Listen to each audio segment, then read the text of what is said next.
show. Cover your ears. I put a spell on you.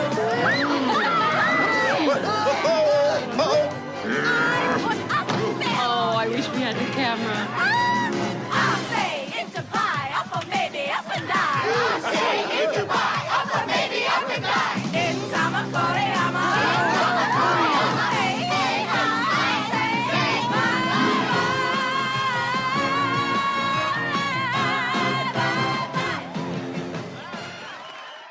It's the version of I Put a Spell on You from Hocus Pocus, which is a good Halloween movie. One of many good Halloween movies.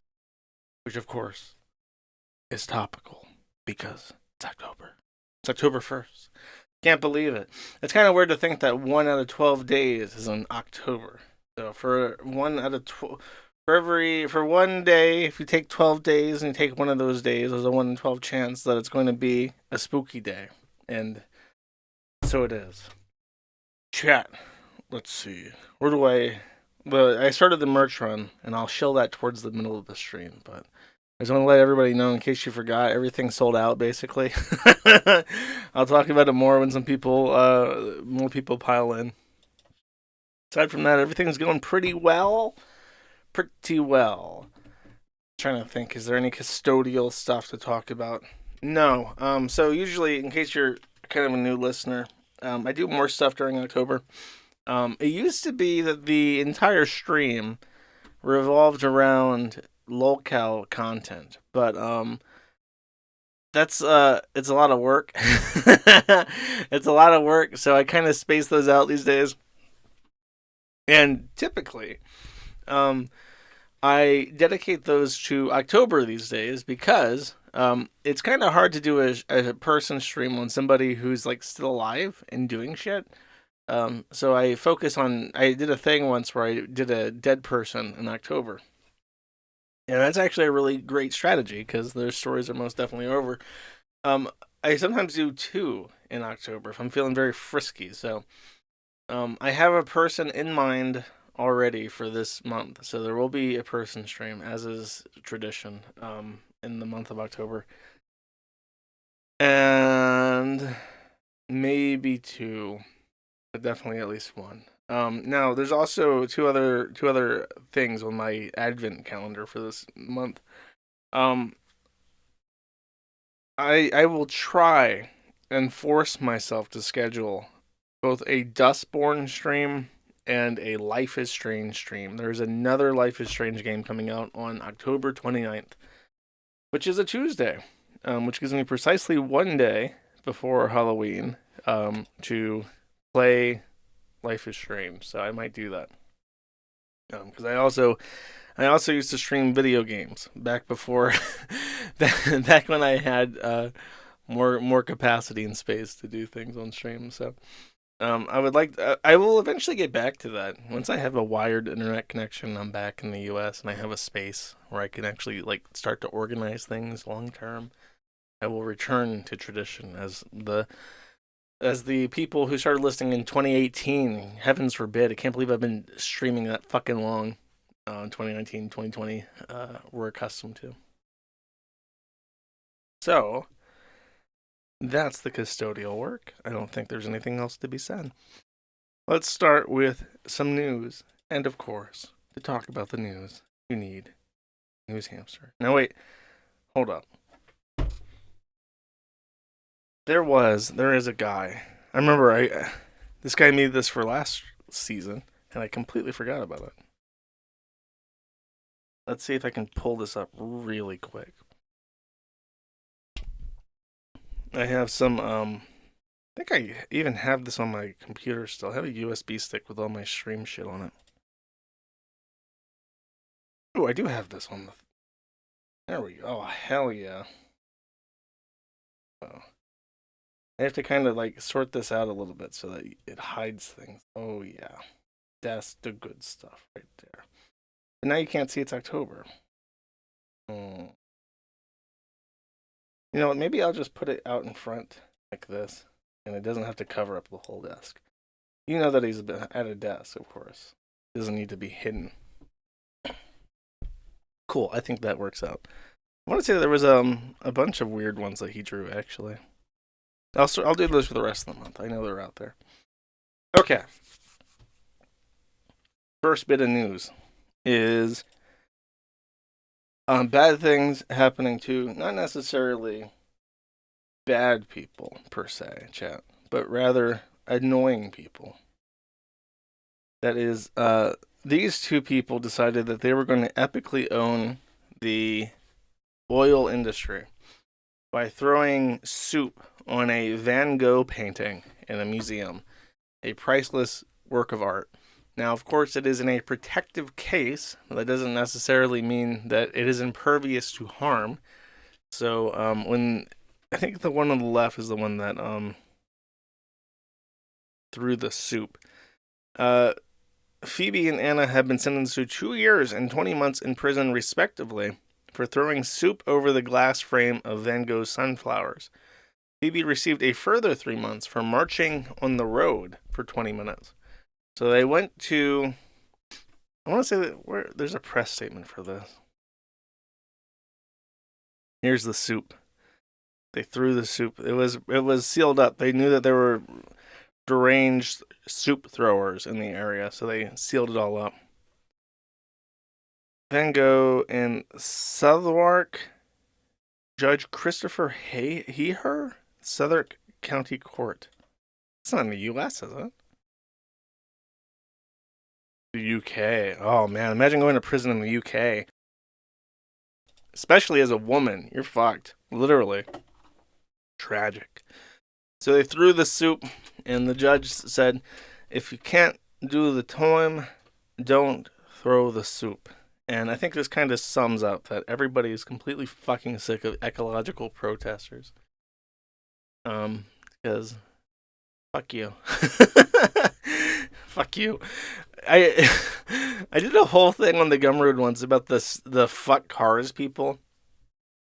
I remember one of the first things that I said in that Gumroad was a thought that I had in my head prior to it, where there were the anti-gun protesters who said like guns kill people, so therefore get rid of guns. I'm thinking cars kill more people than guns. Should we get rid of cars? And I always thought that was such an absurdity that nobody would ever say, let's get rid of cars. But then lo and behold, there's an entire community of fucking retards that literally want to get rid of cars because they kill people. Okay. So GoDot is a game engine. This guy, oh my god, look at that picture. How do you like do yourself like that? And they're like, and you don't realize what a fucking stereotype you are. How do you, honestly, how do you do that to yourself? And I realize, oh, I'm a fucking meme. I'm literally like a pole meme brought to life. Obnoxiously queer. Yeah, fucking tell me about it, retard. So GoDot is a open source game engine. It is a open source rival to the Unity engine. Unity, if you don't know, is basically, it's not quite a monopoly. There is Unreal. Unreal is the other big one that is eating a lot of Unity's pie these days. But these engines are very accessible to people who have a low understanding of technology. It is very easy for an average person in programming to download Unity, download Unreal, and build a game off of that and cross-compile it to basically every platform.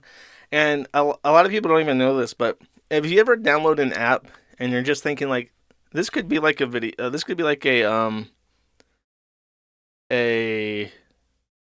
what's the word? This could be a website. It doesn't have to be an app.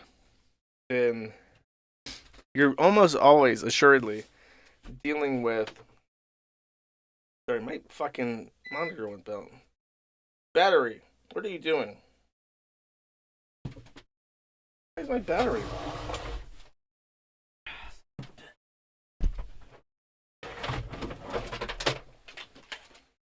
Fucking work.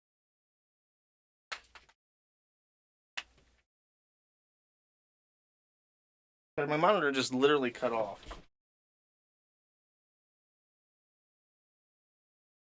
Does it work now? Oh no. Hear that beeping, chat? That's me. That's my blood pressure spiking. Okay. Yeah. Usually that only have. I don't know what I did. I must have did something to put it on battery mode because that's I have something for power surges and shit. But sometimes that just turns off. Anyways, so Unity. If you ever downloaded an app and you thought this could be a website, a lot of apps these days are literally just the Unity game engine, and then what they do is they install a package to add Chromium, the base browser that Chrome runs on, into the app, and then it just navigates for you and kind of hides the regular browsing components of the before the so that you don't see that it's just a website. And then they usually also install like Unity's ads. So they just use, it's just a website, and of course because it's an app, they can like read your device information and like compile your fucking advertiser profile and all sorts of nasty shit. But it started out as a game engine, and the reason why it gained such dominance in the mobile application department is because they developed all these tools to monetize games that also became very profitable for people just lazily slapping together fucking apps. So that's what Unity is. Unreal is like, it's what PUBG is built on. It's what a lot of games are built on. And then GoDot is the kind of retarded little brother of the two big game engines, and it's open source. It works on Linux. I think it cross compiles to everything. It's neat. I've never played with it, but I've seen things that are built in it. And the big advantage of GoDot is that it is open source and it doesn't have any fees. So if you make a game in Unity or you make a game in Unreal, you're offering that platform like a certain percentage. And Unity did something that I covered on the podcast where it got real fucking greedy and it tried to take like a huge chunk of revenue from small app developers, and it chased off a lot of people. That's why a lot of people switched over to Unreal and GoDot. So, GoDot, of course, being open source, has a lot of daring to speak out against the obnoxiously queer folk that is the community manager. Yes, I saw that my internet cut out.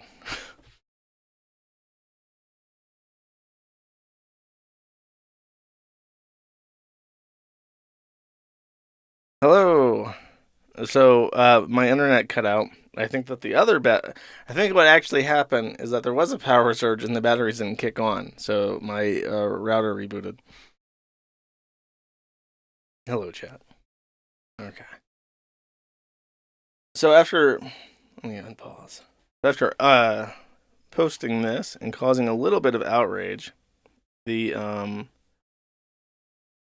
developer actually stepped out and said, Archer says, I spent weeks explaining at Gilbert. You might want to research the topic for educational purposes. Juan Linetsky, who was the lead developer, founder of GoDot, says, GoDot's code of conduct is only for interactions with the project or in project social media channels. If you behave properly, you should not be banned no matter what your political bias is. Nobody has been instructed to ban people for who they follow or what they post in public. If you go ahead, sure, and then he clarifies, sure, if you go ahead on the forum and in your bio you write that your gender is attack helicopter, or if you make any kind of harassment or discrimination, that will be an instant ban. But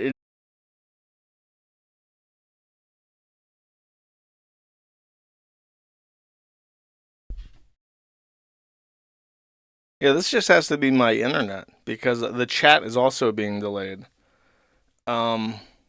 Let me go inspect the router real quick, and it's in another room. So I'll be right back. I paused the recording. I'll put some music on for you.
Like a vault. I just found out that they're firing rockets at Tel Aviv. A bunch of fucking sand rags getting all uppity. Well, we'll show them what's what when the U.S. military intervenes. I'll tell you that. I got a cousin in the Department of Defense, and he's already on it. He's gonna fucking fire missiles straight at Tehran. I'll tell you what. Okay. So if there's nothing wrong with the router, everything's fine. If there's another problem, I will simply disconnect and stream directly to Kick and try to rule out the restreamer as the issue. So that joke did not make it into the recording. So only the live viewers are those who who stood around for the music. We'll get to hear that. Okay. Next up, what was happening? Before I was rudely interrupted by missiles. By the missiles. So I was explaining that GoDot banning people, go fuck them. I think that's a roundabout explanation. Two-step verification to see the kiwi farms. Awesome. Let's see. Go to my authenticator. I'll tell you what I did is I pull up my authenticator chat. Today I wrote a letter to the Department of Justice, and I wrote the Antitrust Division. And I said, Dear Antitrust Division, thank you for suing Visa. Please sue them really good. They suck ass. Sincerely, your best friend, Josh. XOXO. That's no joke. Well, I mean, I wrote the letter a little bit differently, but I did write them. Okay, so a long time ago in a galaxy far away, I was contacted by the scum of the earth, a journo named Ali Breland. Ali Breland, and this was during Drop Kiwi Farms, had wrote me this long list of questions. And he most importantly said, I need your responses by Monday, end of day. And this is, let's see, January 13th, 2013. Hold up. What day of the week was January 13th, 2023? A Friday. So I have a weekend. This is my homework. I would need I would respond, need a response or responses by Monday. You know, it's all this shit. Stuff about my mom. It's just weird stuff. Like, hey, I'm a journalist. What does my mom have to do with the Kiwi Farms? I guess it's important to him, though. Ali Breland of MotherJones. And then I write a reply and I basically say, go fuck yourself, as I do.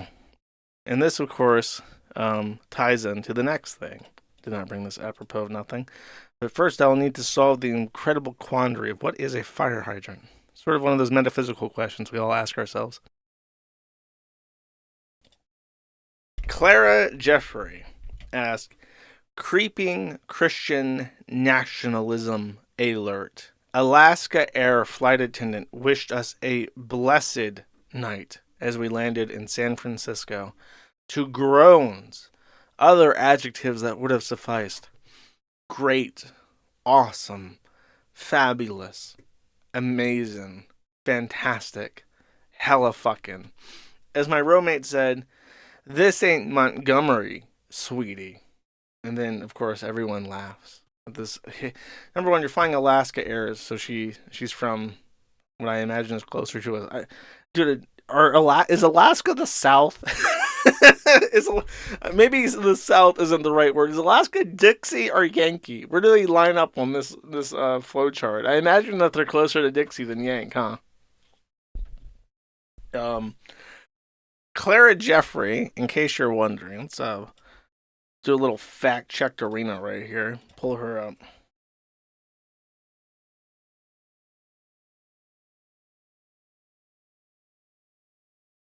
Editor-in-chief of MotherJones.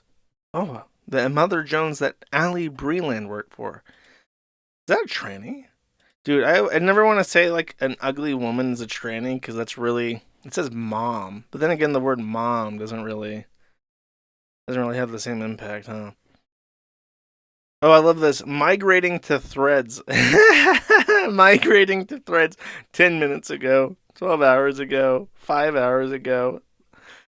last week, an hour ago. Super, dude, you're super migrating. I totally see that. So, I love, it kind of brings me solace knowing that the terrible scum such as Ali Breland, who work for the MotherJones, in their day-to-day life, a random person can simply say, have a blessed day, and it sends them into a depressive spiral. They're filled with anxiety. They're suddenly concerned about a theocratic fascist autocracy taking over. They live in absolute fear and anxiety at all times, even when people are trying to be nice to them. Just soothes that heart, chat. It soothes the heart. It's like aloe vera. It's a healing element. Next, government. What's it up to? Well, actually, this isn't the government. So I learned today that the word superhero, super-hero, and superhero, two words, are all shared trademarks belonging to DC and Marvel. So they can't agree on much, and apparently it's a big deal that they never ever sell each other copyrights and rarely do cooperative stuff, right? But they both own the trademark, I guess through some kind of mutual owned 50-50 trust, to the word superhero so that they could apply for it to begin with. So isn't that great? To trademark something, there can't be any dispute. So if Marvel said, hey, I want to trademark superhero, and DC said, no, you can't do that. We also call our superheroes. And if DC did the same, then Marvel will do the same. So they shook on it. They said, we're going to trademark these terms. We'll own them 50-50, and we will both call our franchises superheroes, but everybody else can go fuck themselves. And that was the lay of the land for a very long time. Until the super babies.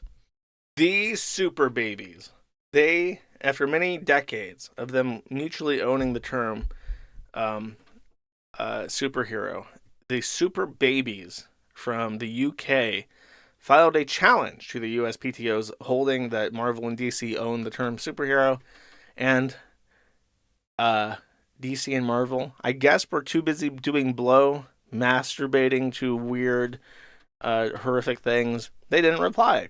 And what happens when you don't reply to a legal thing, chat? This is something that we should all learn. Everybody in my chat, because I think this is a misunderstanding, and I've learned the hard way, and so have my friends.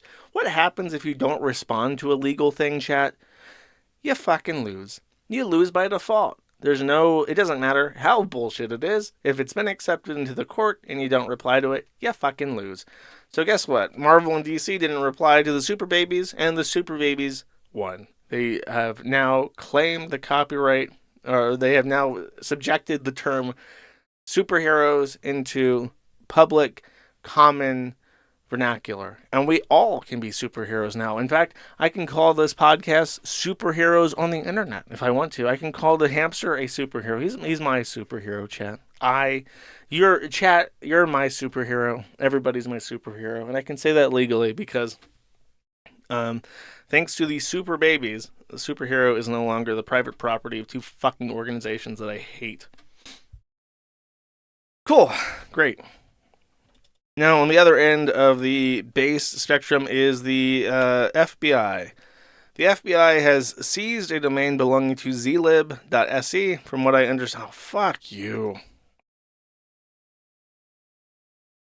I guess I don't get to fucking open this because I'm using a VPN. No, you can't use the heckin' VPN. Look, I love how the security things like this smug-ass fucking fedora. I hate Reddit. I hope everybody involved in Reddit fucking dies peacefully in their sleep as a result of their own lifestyle choices, such as sodomy, such as smoking, such as being fat and having high cholesterol. Some combination of these natural lifestyle circumstances they found themselves in has led them to an imminent and early demise where they can no longer block by fucking VPN for no reason, for literally no fucking reason. Oh my god, our Reddit content is so valuable. What if someone heckin' scraped it? We don't want that. Meanwhile, they host our piracy, so... Anyways, Z-lib, I'm pretty sure Z-lib is just fucking books. Correct me if I'm wrong. Isn't Z-lib the, God, what is it? It's literally just a library of, like, scans of, college textbooks and shit. Isn't that why they hate it? because they purposely go out of their way to get college students to upload copies of like scans of their college textbooks, and then you don't have to go out and spend $800 fucking dollars on a fucking college textbook. Is this right? All books, yeah. But it's specifically the collegiate books and stuff, because there's like one book publishing company that owns like every college textbook in the U.S.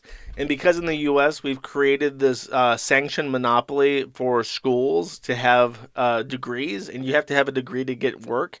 And there's like a direct link between these monopolies of schools and the textbook industry. And the textbook industry basically updates their textbooks every year. So, and I remember this was even back when I was in school. They basically update a new version to their textbooks every single year, even if nothing's changed. And they just reorder the pages a little bit so that you can't really one-to-one your curriculum from the old version. They like go out of their way to fuck with that, just to make sure that poor people suffer, because fuck you, buy our new book, go into debt forever like Ethan and Ralph. And then, of course, Z-lib allows people to upload scans of their books to help their fellow student acquire an education without spending $800 on course curriculum that they don't even fucking need.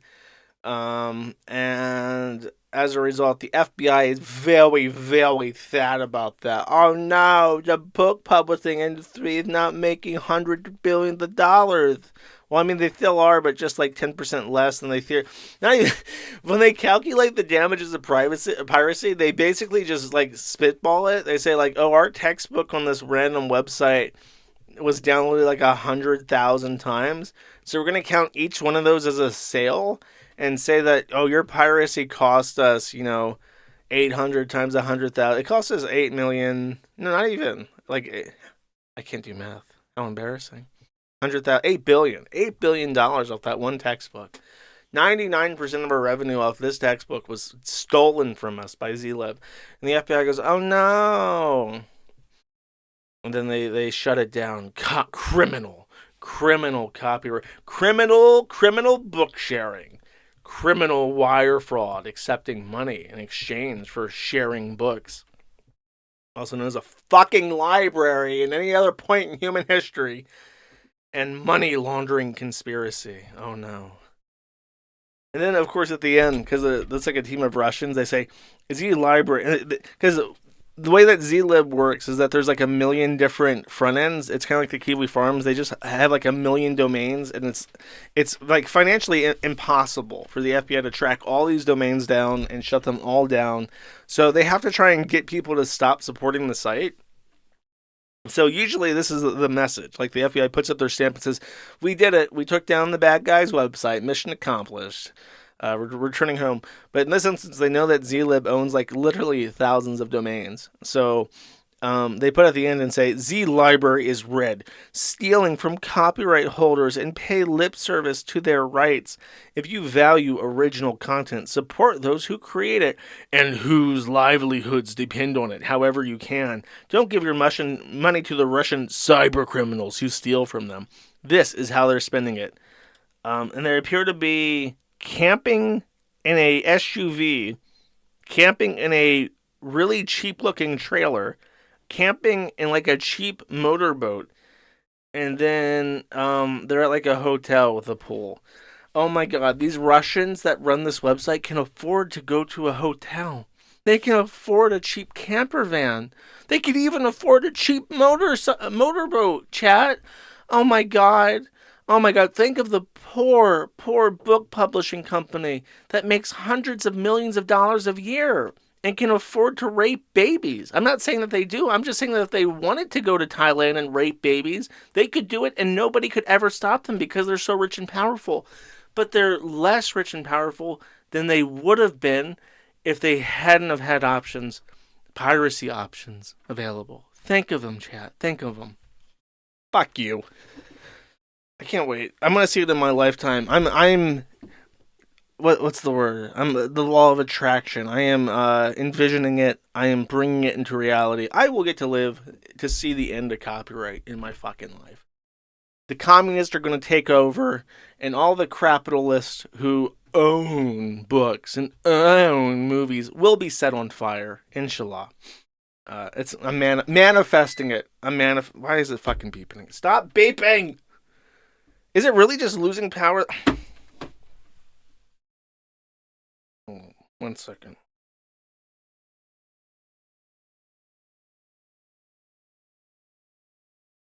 Okay. Fuck 'em. Anyways, next. So as I mentioned, well, actually, if you're listening to this recording, you wouldn't have heard this joke, but stop it! Stop beeping! I don't understand. It literally shouldn't even beep. It's a backup power supply. Stop fucking beeping at me.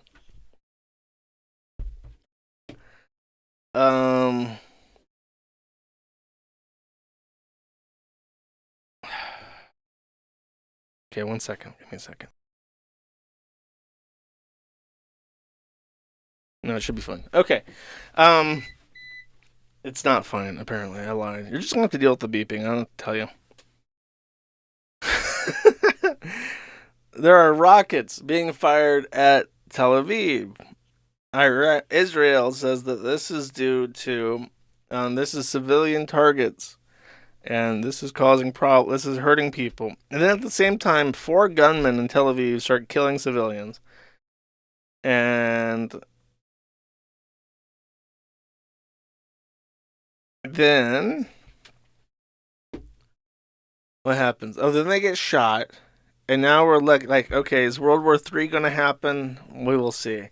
But meanwhile, on the television, on Fox News, this is Aaron Cohen. He's a American Canadian, and he wasn't Israeli, but he gave up his passport for whatever reason. And this is what he has to say about the situation in regards to Iranians.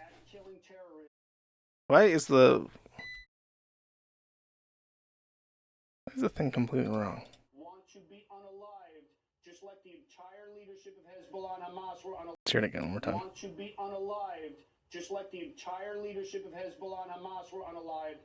Systematically, nobody is better at killing terrorists than Israel, and Iran knows that. Want to be unalived, just like the entire... So this is a Fox News correspondent on national television, and he's warning people that the Iranians will become unalived. And he further notes that Hezbollah and Hamas has been unalived. And he warns the Iranians that if they wish to remain alive and not unalived, they should comply with Israel's demands. Now, I should explain. The reason why... Oh my god, I want to go fucking insane. Give me a second.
Okay.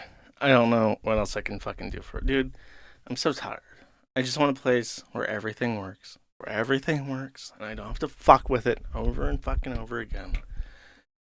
The origin of the term unaliving is from YouTube and TikTok. Because on YouTube and TikTok, they run advertisements. And advertisers are the lowest form of scum on the entire planet. And they are the only way that big platforms like TikTok and YouTube can financially sustain themselves. And they do it by eye-raping you, by putting and forcing in front of you and drawing your attention to products you don't fucking need for bullshit you don't fucking want, using people that don't look like you, usually in an interracial relationship, because they get paid extra and they get to write it off on their taxes when they use interracial relationships in their footage. So, these things, for instance, you don't want to have someone talking about suicide while you're showing advertisements of Clorox bleach. So the way that they get around this is that they block and demonetize videos that contain certain words. So if you're talking about somebody who has committed suicide by blowing their brains out or drinking bleach, then the system automatically detects this, and there's something really wrong with my computer because the power's out again. I really don't know what it is. The lights are on, but it's just that one socket. So, chat, as I get up and I look around the closet, try and find something of value to me. YouTubers would, of course, be forced to navigate around the circumstance, and they would do it by using made-up words that have the same meaning, but are not detected by the automatic systems. For instance, by using terms like unaliving, which effectively means killed or suicide, but without saying the actual term that YouTube doesn't want you to say because their advertisers don't like it. And this would allow them to remain monetized despite talking about the very sensitive topics such as suicide, chat. That's what's happening. I've gone into my room and I've connected the extension cable to the wall. Now I'm going to take this.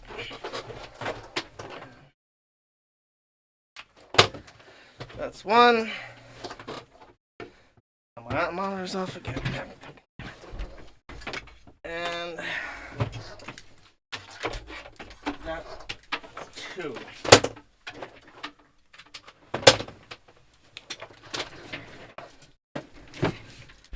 And my laptop's not charging. Oh, fuck.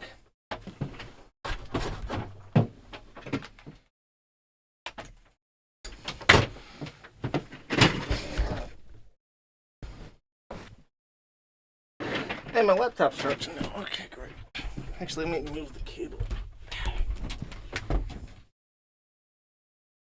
Okay, chat. So, as I was saying, it is extremely unprofessional for a Fox anchorman, when describing terrorist attacks and Israel's retaliation to those terror attacks, to to use the term unaliving, which is a social media meme. Quite frankly, I'm appalled by such things, chat. Now, next.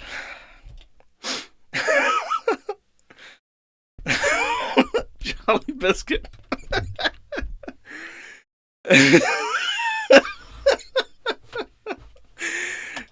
Jolly Biscuit has in his Excel.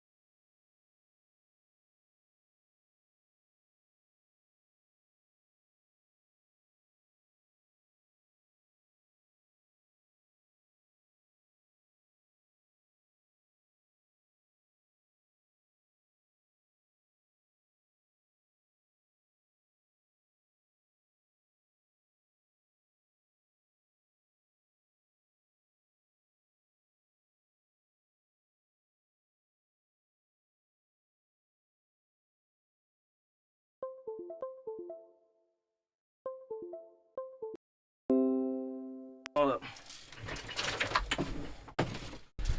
Chat. Hello? Okay, great. Everything's working now. Alright, next.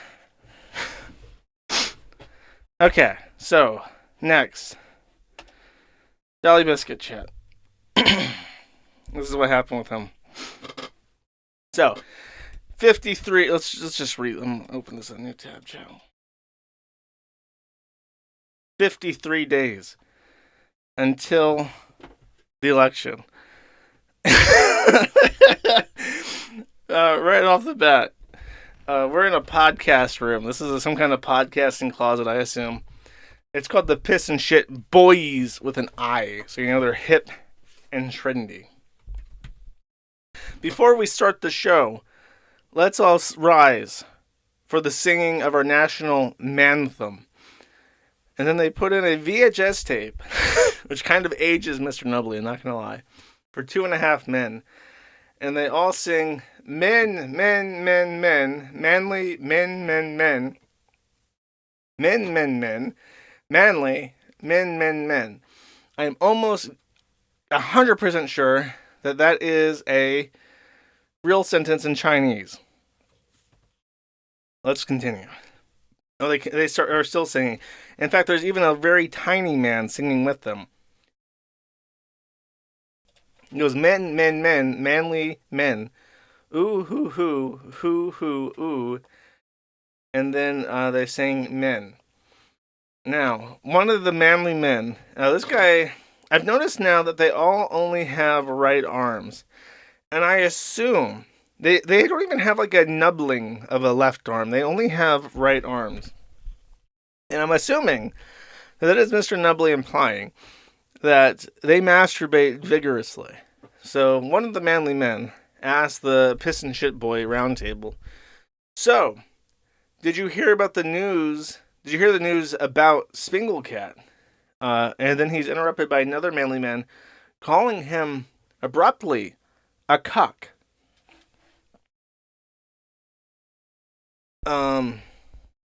I don't know if this is the one that called him a cuck or is a different one. But he's saying, this used to be, or could even be a third manly man. There's many manly men in this table. He says, this used to be a real country. Too many men have forgotten the manly ways, and now they're going to make a chick president, or top P, as one might say. A leader needs tea, and a woman can't even get no tea in their pee, and the Spinglecat is a low T beta male. Yeah, it's a pretty accurate summation of some people, I assume. So then there's another guy who's a little bit sad while he says this. Says, yeah, Spingamaroo is a dumb show anyways, and it's for babies, and I'm a man, and I don't love anything not Spinglecat when he goes sping with his mouth and does the Spingle song and Spingle dance, Sping Spong. Now, I think that this is actually an insightful commentary on how masculinity, neo-masculinity is being presented on the internet chat. How everyone must present themselves in an ultra-masculine fashion in order to be avoid being called out for being unmanly. This guy obviously enjoys Spinglecat, but because of peer pressure, he's not allowed to say that. Very interesting chat. Another guy says, listen, folks, you need 3 things to be manly. You need the tight pants, you need the T-Max, and most importantly, you need conspicuous consumption. So, Nubbly has introduced the term maxing into his lexicon. And then conspicuous consumption is $3,000 sunglasses, $140,000 wristwatch, and $50 Dino Nuggy bowl. And I'm actually starting to see that this is a reference to Andrew Tate, I guess, because he's always the one that's like blinged out. Now we're at the final row, chat. 170 million private jet. Oh, look, that's a green Bugatti, isn't it? This is definitely an Andrew Tate reference. $150,000 sport car and a $30 million divorce. And I don't know who that's a reference to. If you know who got a $30 million divorce, please write it in the chat. Now, we have seemingly cut to a completely different collective of piss and shit boys. They are right arm people like before, but we're now outside. And they're dressed up in like Hawaiian shirts, like in Florida. and they're pointed at a dog who's just sitting there, and then they run at him. They run at the dog, and then for some reason they then end up in jail after the worst bender ever. How did we end up in a Turkish prison? Truly, men are the most oppressed minority. Now who's going to check on my trap for picking up women? And then there is a trap. It's in plain daylight, and it's a sign.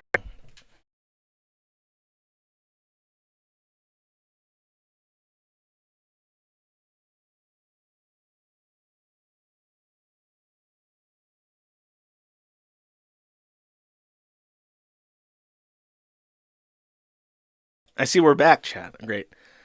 I think that Mr. Nubbly has identified that there's only one person that reads his comics, and that's me. And he is now deliberately fucking with me personally. He is trying to cause me problems.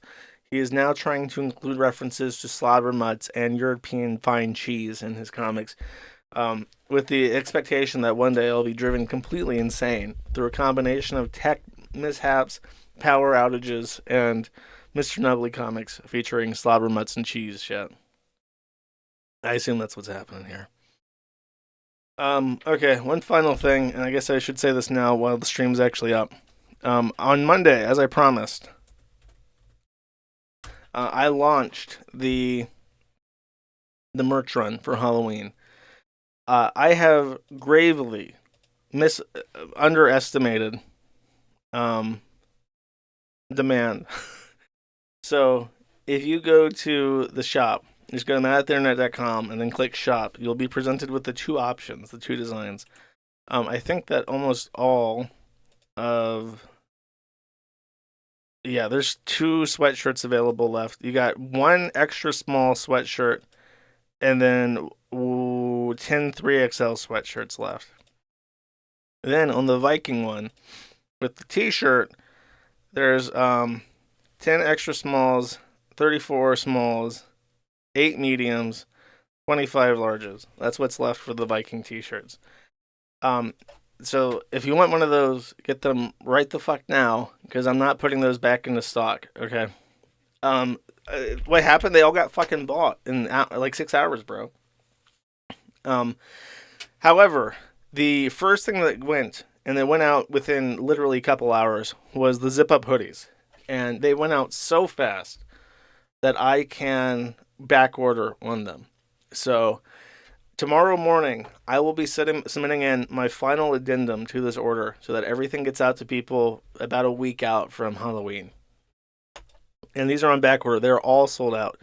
So I'm letting people back order on this. If you want a zip-up hoodie, and this is a thick zip-up hoodie, so this is one that like, it's warmer than the usual hoodie that I send out. It should be nice and thick for winter. If you want one, it is on back order, but you must, if you really want to get in, you must do it before tomorrow morning, because I am tomorrow morning in U.S. time even, because I have to finalize it for the printer, which is on the U.S. East time zone.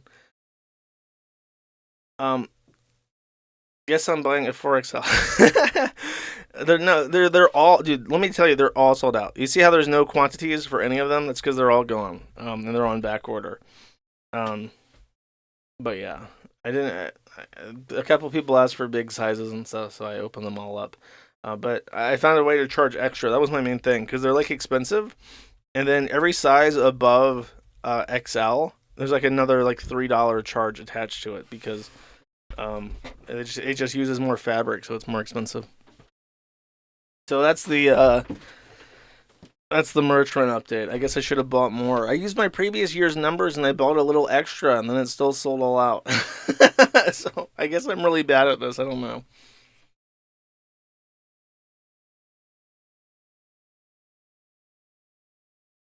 Okay.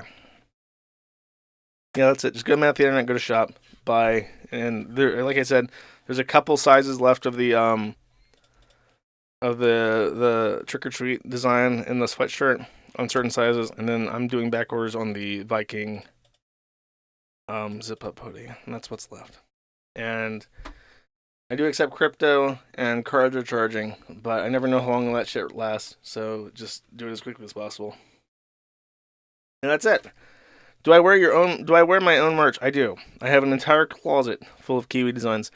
In fact, the Kiwi soup design, I've worn so much that it's like faded. That was the 2020. I did that right at the start of COVID, and that I've worn it so much since then that it's only just now started to fade.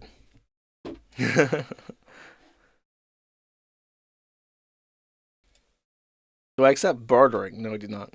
Unless you mean cryptocurrency. There is XXXL. Yes, there is.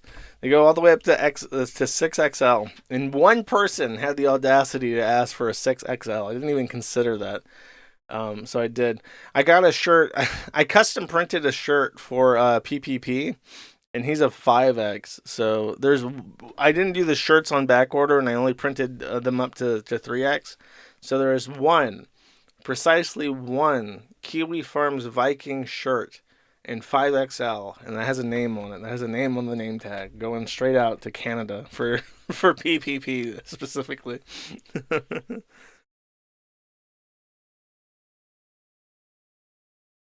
Okay. I'm gonna move my desk and have to fuck everything up. Hamster.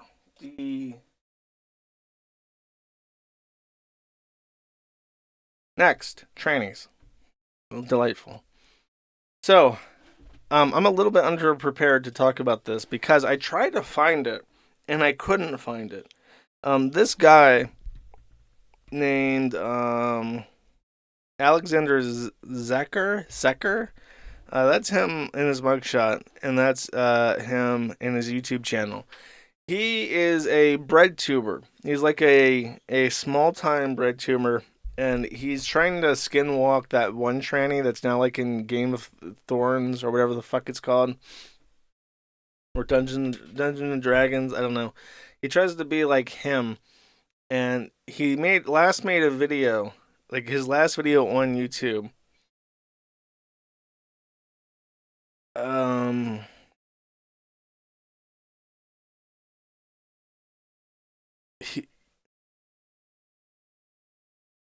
Oh God, what was it? Oh, is this it? Oh no. I wish they just linked to the YouTube channel so that I could see it. Because he had been complaining, like his last video was like horrifically ironic. Oh my God, what a face, bro. In the industry, that's what we call a hon. Hon, hon. She, her. Oh, this is it. It was the last video they had posted was about Silence of the Lambs and how Silence of the Lambs made trans women look bad, and then he gets arrested for rape. It's a full hour long. I feel like I should be archiving this in real time. I don't have Do I have access to the Kiwi Farms on this? I don't think I do actually. I would archive this. I need to make a note to myself. Let me copy this real quick and send it to myself. I should archive it. Let's watch a minute of it, I guess. And the Oscar goes to...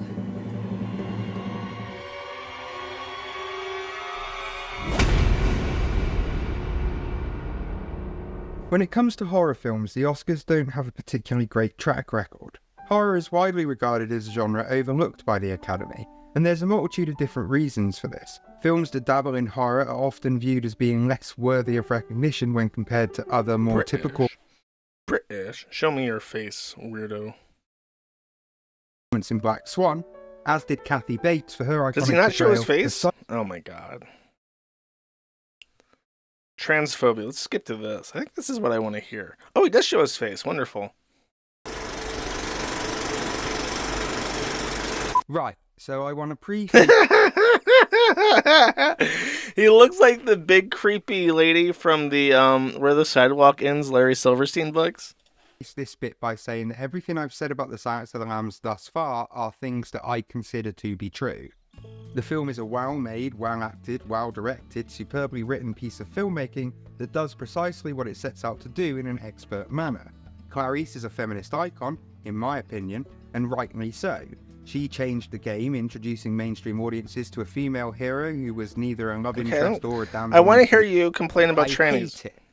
All of these things are true, and yet remains to this day. Lecter is an icon of the genre, a legitimately frightening presence who remains to this day. All of these things are true, and yet... Dude, look at those teeth. If you get bit by this creature, you die. You're going to get an infection that will baffle scientists. No medicine, no antibiotic, no antiviral medication will possibly cure you of the mysterious plague that will be injected directly into your flesh. I hate it. When it's discussed in those terms, I struggle to disagree with absolutely anything that's being said, and yet, well, there's always the elephant in the room. Or should that be buffalo in the room? Shut up. Leave me alone. Of course, almost immediately the film drew outrage for its depiction of Buffalo Bill, as we've already covered. Demonstrators even gathered at the Academy Awards when the film was nominated, resulting in 10 arrests after 2 of the protesters threw things at the red carpet, and others refused to move from an intersection despite police orders. And good for them. The police.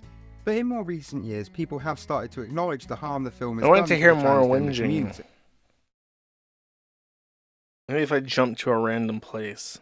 Ooh, this is like a good spot for this. Yeah. This is horror content for Halloween show. Okay, so obviously YouTube isn't going to let me show the whole scene because, well, YouTube. But this scene is the moment when I was a kid that I knew that the world was rejecting me. It's the moment when I knew that the world was equating me questioning my sexuality and my gender with a psychotic serial murderer who abducts and starves young women before killing them and then mutilating their corpses.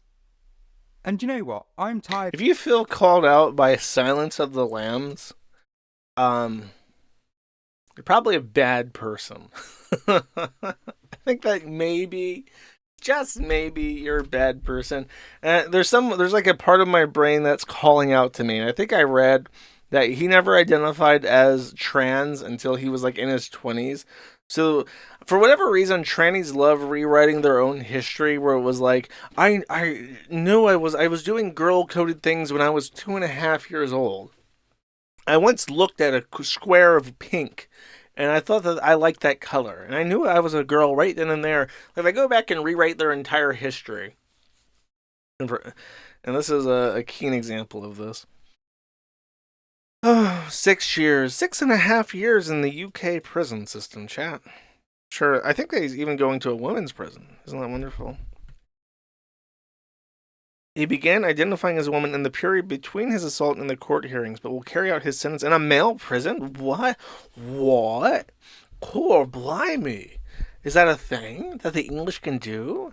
Do they have a spine in any capacity? I can't even fucking believe it, chat. Let's Google Copilot. Okay. Microsoft Copilot chat. And then I want to say to the chat, what is a very British way to say good job? Can I get an answer to this? Oh, I have to do a Cloudflare captcha to answer this. Okay. I'm getting a reply. It's thinking. Well done, you is a classic Britism. It's polite, understated, and exudes just the right amount of enthusiasm. Perfect for a pat on the back, British style. Well done, you, I suppose. Okay. This one I have to refresh because this isn't show the first time for whatever reason.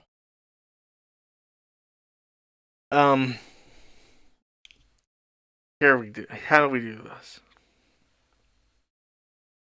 This guy is a fan of the podcast. I'm almost 100% sure.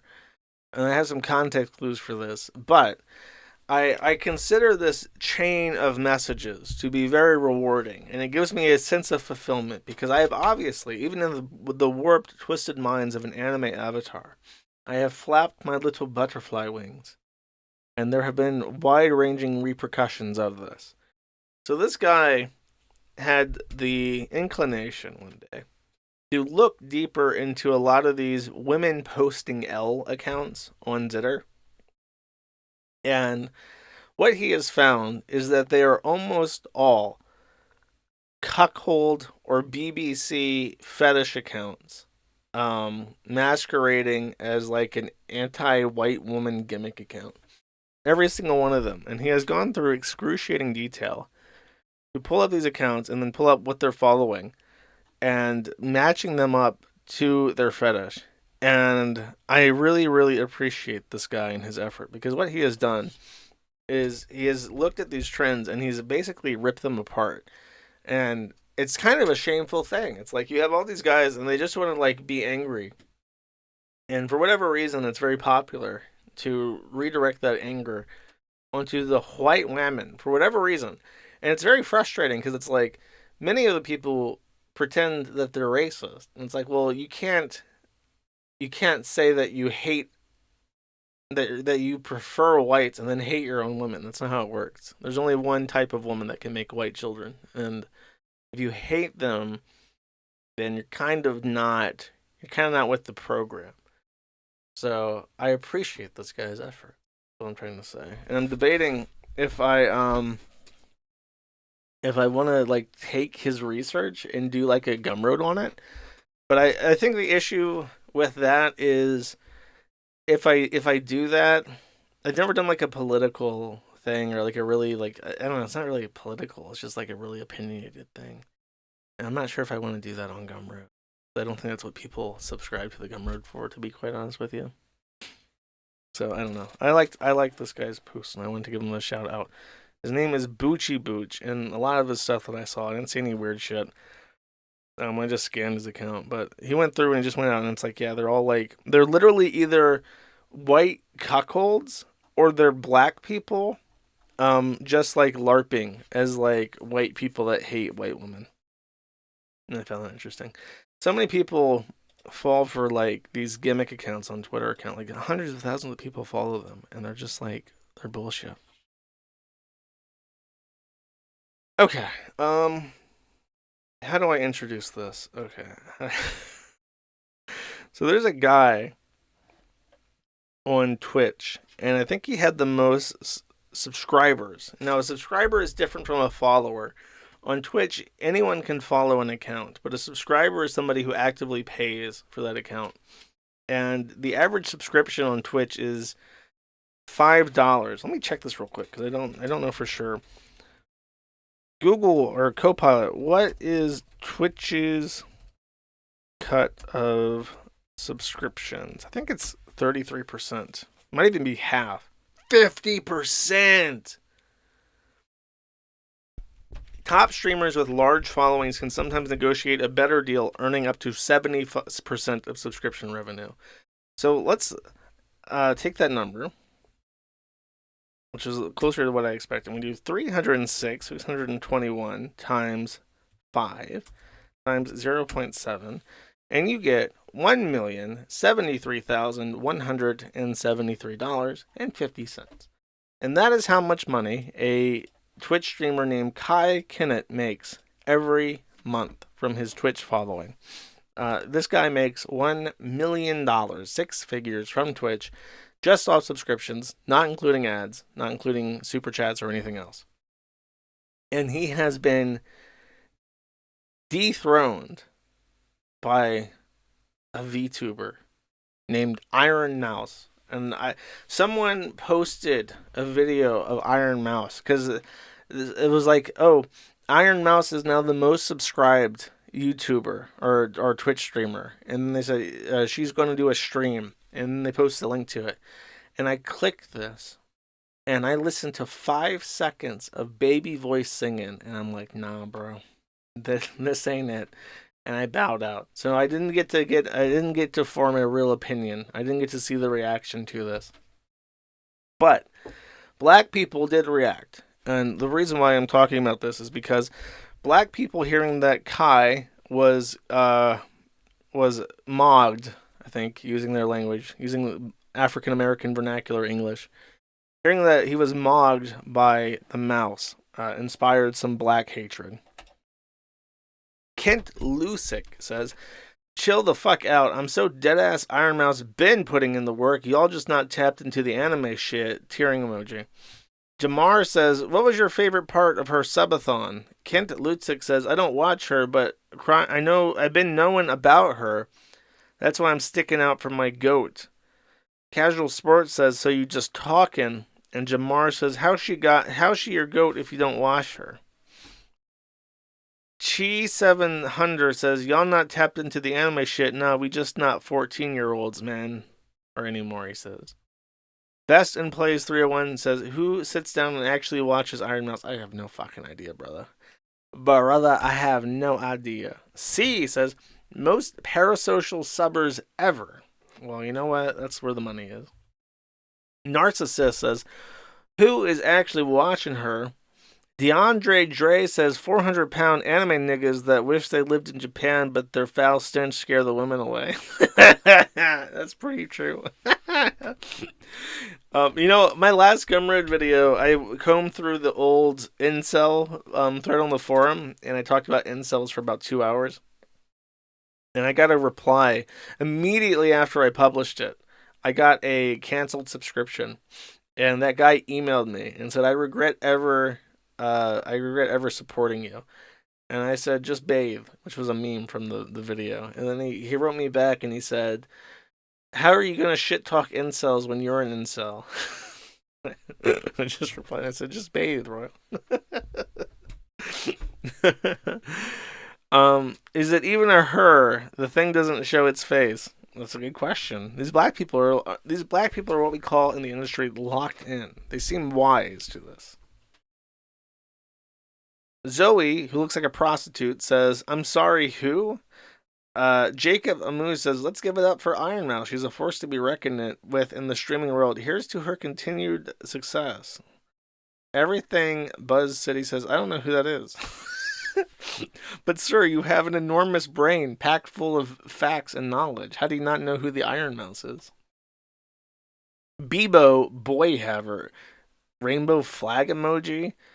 Can somebody lock this anime nigga up? I don't know where he's at, but whoever is the responsible authorities in this anime nigga's hellhole, can you please grab him by the scruff and throw him into a pit somewhere? He says, people who enjoy the company of a cool person, grow TF up, bruh. Best in Plays says cool person in quotes, as if to suggest that Iron Mouse is not a cool person. Thank you, Sneedo, for your contributions. Okay, so I have some clips from IP2. I've not watched them yet, but I'm going to give you a live reaction because I think they're funny. They're probably going to be funny. So this is a black guy that looks a lot like Kanye West, but with a rounder head. And I think he's up to something. God, I should have preloaded this fucking...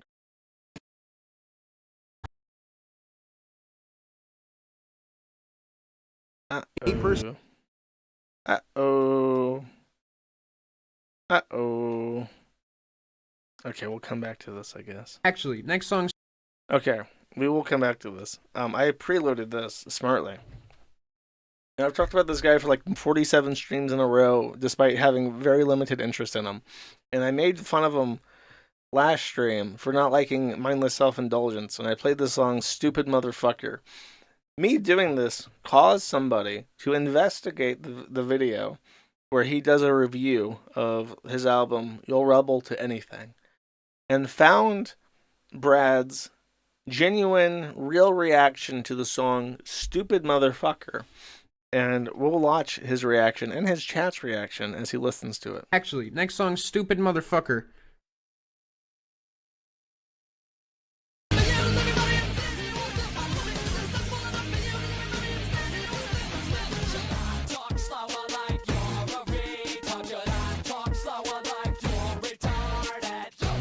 Oh, wow.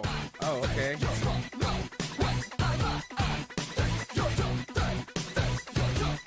All right, then.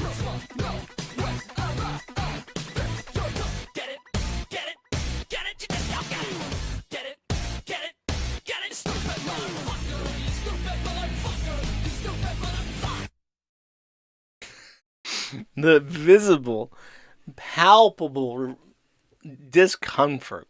He hears the word retard. And then he is kind of stoic at that point right there. Hold on. But see, the first retard drops, and then the second retard drops, and that's where his head sloops over, defeated. He was hoping maybe it's just the one time. But no. I think the guy's name that's like the lead singer for Mindless Self-Indulgence is literally Jimmy Urine, as in piss. So he got dumped on. He got pissed on by Jimmy Urine. The next fucking sentence, there's no holding it back. This dam of pee-pee poo-poo will wash him out and embarrass him on YouTube. And his as it continues with the heckin' troublesome ableistic language, he just slumps, defeated.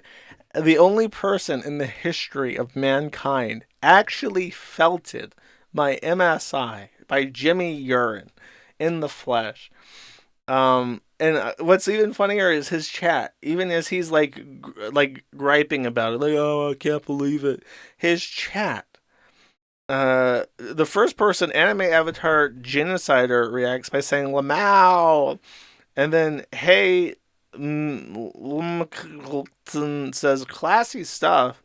Mary Free Girl says it's the whole album, which I assume means that they're listening to the second song, because it says the second song is Stupid Motherfucker. So they listened to the first song, and it must have had some heckin' problematic language arena right there.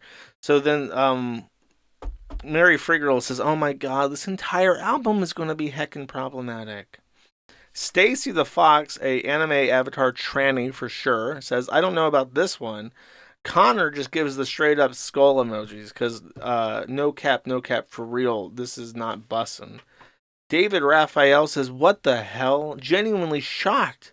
Music with ableist language profanity. I didn't know that kind of thing still existed these days. We only have wet ass pussies these days. Idiotic Vegetal posts a emoticon of a fish, and I don't know what that means. I'm going to be real with you. I have no clue. His moderator, literally named Heifer, a actual heifer, walks into the scene and says, ugh, I hate this. Mary Free Girl says, I didn't realize. I don't know what that means. AV says, learn to swim, and I assume that there's maybe some kind of fish meme in his channel where the song has to swim or something. I don't know. In fact, even I see that there's like a fish aquarium in the background, so I'm going to assume that he has some kind of fish motive going on with his streams. And that's what the fish means. Ken Shabby actually says the sentence, I want you to, I'm putting my fingers up to my mouth like I'm biting all my fingernails at once. Ready? And he says, not the R word, because he's just shocked. I can't believe it. And music, the R word. What if a retarded person was listening to Mindless Self-Indulgence? But don't worry about it. I'm retarded and I listen to Mindless Self-Indulgence, and I think that Jimmy Urine gets the R word passed. And then finally, the last message that I can see before this clip ends, Trav Dara says 0 out of 10. 0 out of 10 for heckin' offensive. It's actually not a 0. It's an O. O for offensive, chat. The worst that you could possibly get.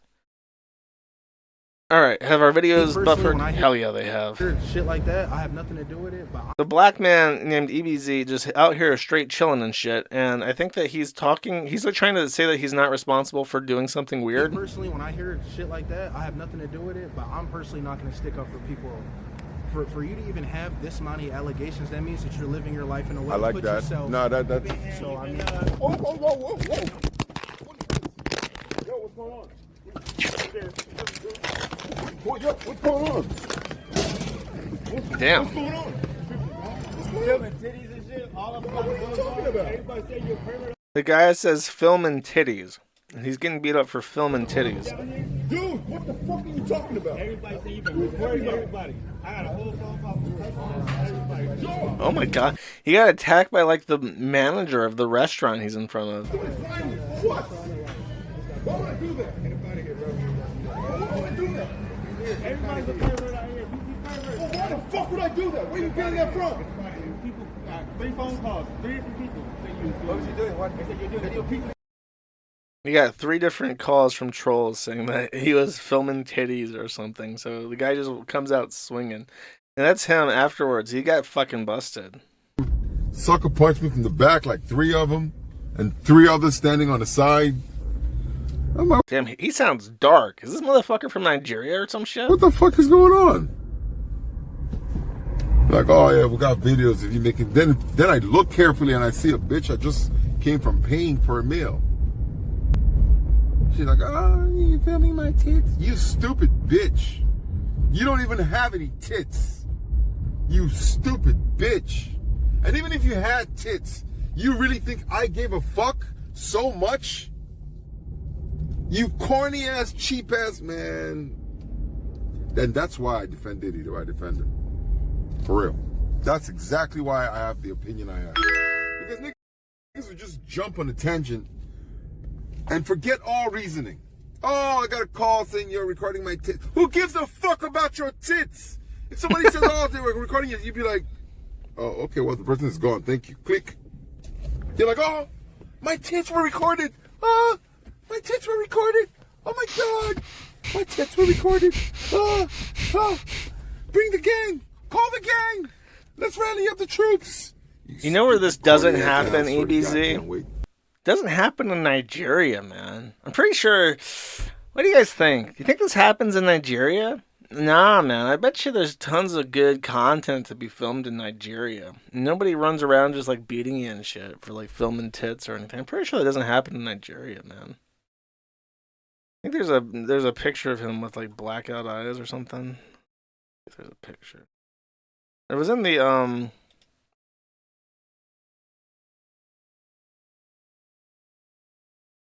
It was in the feature thread. I guess not. His eyes were real fucking puffy in the picture that I saw.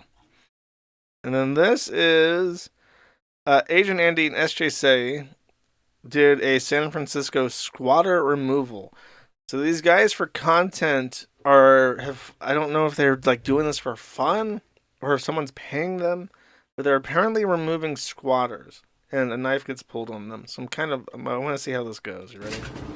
Oh, there's a steak sponsorship for this. When you lose your house on steak, these guys come and get you.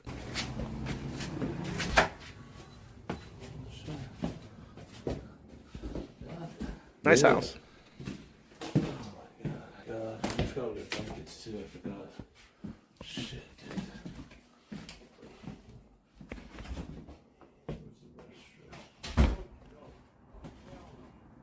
Wow. Imagine having that nice apartment, then out your fucking window is like a squatter tent. Yeah, they could definitely hear us. So the situation is basically a construction guy that lives here, and he's been like taking advantage of. Why is this fat Chinaman in San Francisco evicting people and filming He himself? was supposed to do work and like stay here, but he's been here for over a year. So yeah, I don't know why she's being way too nice. The owner is way too nice. It's kind of crazy. So the owner's like dad or something died, and like they gave their property to the mom, and then like she's been way too long. You know, this like film angle, it's like, you guys remember those old like History Channel like ghost chasing, like the ghost hunters and shit? This is like real world ghost hunters. It's like, we're at the abandoned San Francisco apartment complex. If there's a squatter with us here, can you make yourself known? Shit, man, I'm talking about my fucking big snoot. How long have you been here? Fucking about here and shit, man. Fucking. What is your name? It's kind of like that. So the owner's like dad or something died, and like they gave their property to the mom, and then like she's been way too long. Is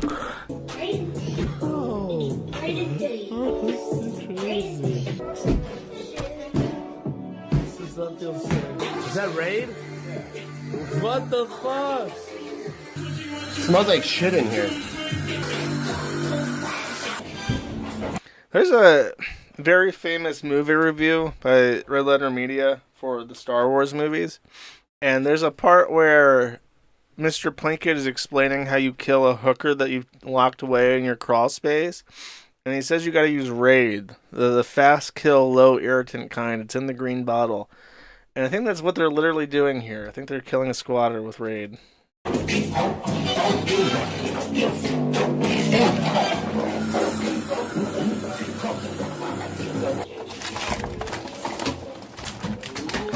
I'm not 100% familiar with San Francisco eviction laws. Are you allowed to use Raid, fast kill, low irritant kind to evict people? Jesus Christ. Let's see where he's living at. Let's find out where he's living. Jeez, that's the most autistic thing. What was the point of that? What the fuck? Let's go.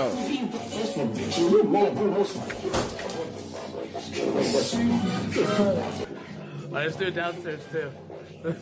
How do the eggs help with the eviction process? Are they like afraid of eggs?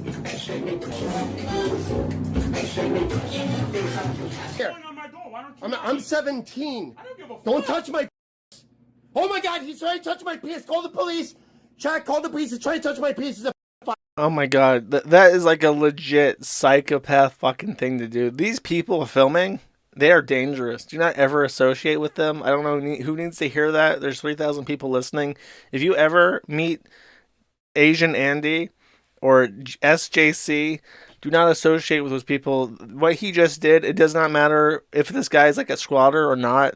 That line of talking is something that only an actual fucking lunatic would ever do for any reason. Okay? Stay the fuck away from these people. I'm 17. I'm 17 years old. I'm 17. Call the cops. Child molester. Help! Rape! Rape! Get the fuck back, bro. Get the fuck. Call the police. Chad, call the police. You have the address. Call the police. He's pulling a knife on a 17-year-old. You try to touch my. I'll tell the police you'll go to prison. You're gonna go to prison. You try to touch me. I swear to God on my life. I'll swear to God in court. I'll look at the judge in the eyes. I'll look at the judge in the eyes. I know where your mom lives, Tony. He has a knife out. Gonna go see her? You touched my.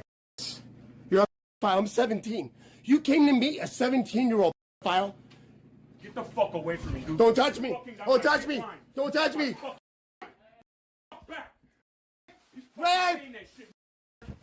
Mason. The content spray.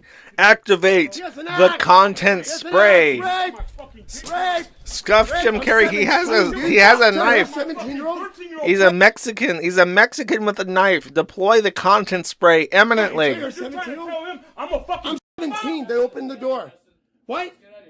Yeah, I'm 17, dude. Why? Dude, we gotta go to the police. I'm a child. Why is he doing this? No, you guys are I'm a child. I'm a child, man. I'm a child. Dude, I'm in college. Yeah, let them know. Dude, I'm in college, dude. Yeah, you got my fucking minor child crying because you're fucking threatening me. I'm in college. You got my minor child that's living in this house illegally crying, bro. I want LeBron James, take that motherfucker, alley-oop over the wall, pa-ching, 10 points. Another one, oh, you got the minor daughter crying in over there, pa-ching, oh, it's a double, 20 points. 20 points for the Lakers.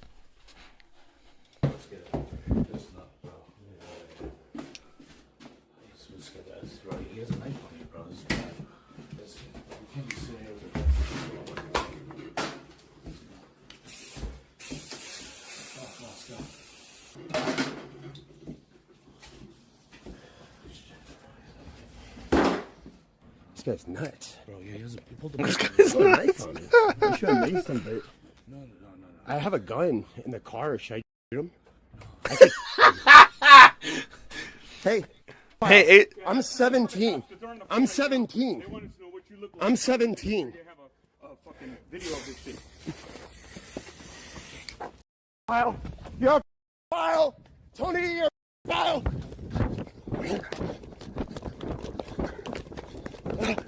He pulled a knife on me, dude. That's crazy, dude. I almost got murdered, dude. That's crazy, dude. I almost got murdered, dude.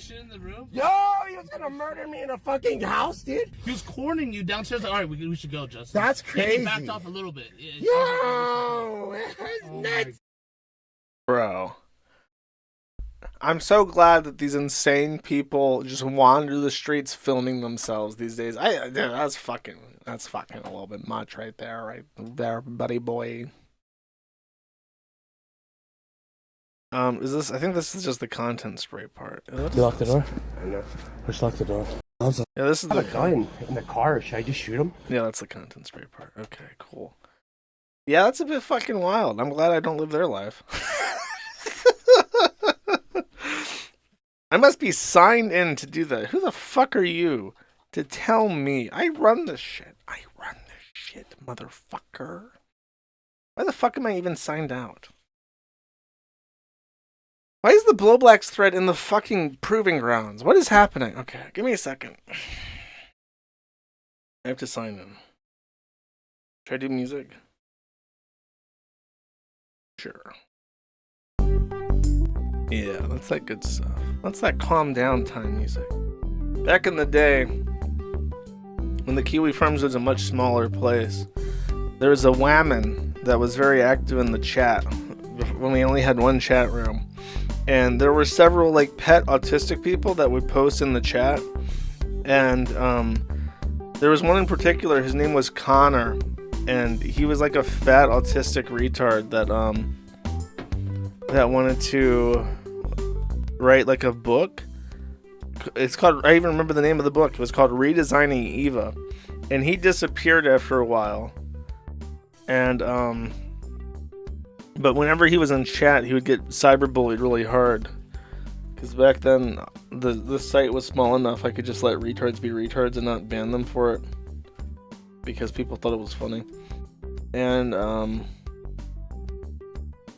one of the things that woman would post to kind of like troll this guy when he was having like a Mondo meltdown was this little book called Calm Down Time.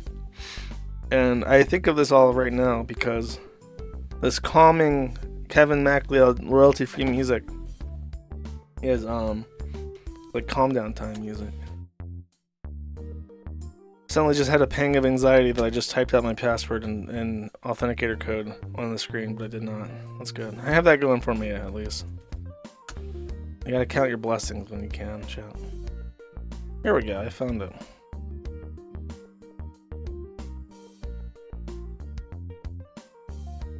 Oh great. When I sign in, I'm just redirected to the front page instead of the page I was trying to access. That's really nice. Okay.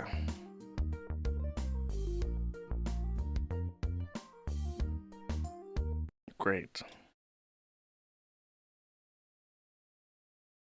And here we have it, chat. The book, Calm Down Time. She would just post this little book when it was calm down time for everybody. Anyways, okay, Blowblax. He was streaming as he do. And much like other specific types of streamers, he did a little whoopsie doodle. He had a little a little mistakey wakey. For some reason, this picture is taking absolutely forever to load, and I am running out of ways to say he fucked up in cute ways. But just in time, it shows up. Victoria's Secret checkout. And what's really remarkable about this is that it includes so many details that are so interesting. He's on the global site for Victoria's Secret, on the eShop World page, CA, Canada, where he lives, and it includes the full UUID. And if you ever see a string that looks like this, it's like a hexadecimal string, and it has hyphens after the first 8 characters, then 4, and another 4, then another 4, and then you have like a 16 characters.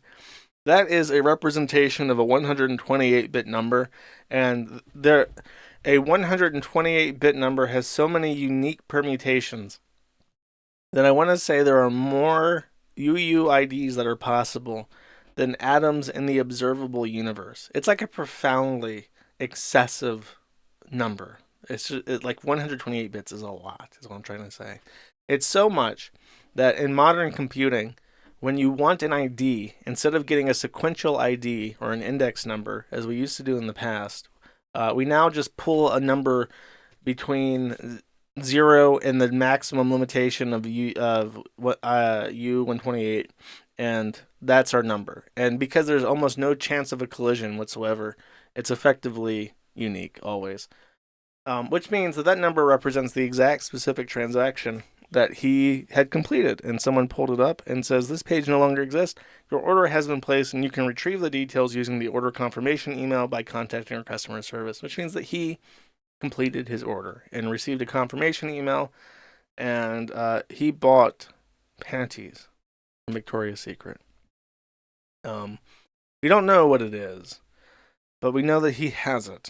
So he bought the panties, and now he has dirty, crapped panties, just like Chris Chan, chat. Just like Chris Chan. Isn't that interesting? It was only a few months ago that he was just like, hey, maybe we shouldn't be heckin' transphobes. And I was calling him absolute fucking scum that should be devoured like the neighbor cattle that he is. And now he's buying panties off Victoria's Secret as a heckin' valid non-binary. You know, someone clipped this for the Man at the Internet channel, and I can't, I don't think I can post this anywhere, but let me find it real quick. It was pretty funny.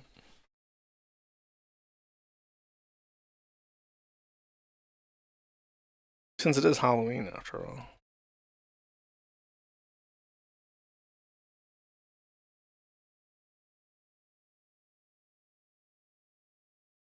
Okay, here, I found it.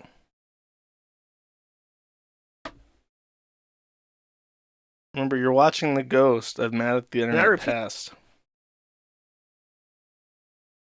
And I refuse. I completely refuse. And I think anyone who does subscribe to YouTube to get around advertisements, you're fucking cattle.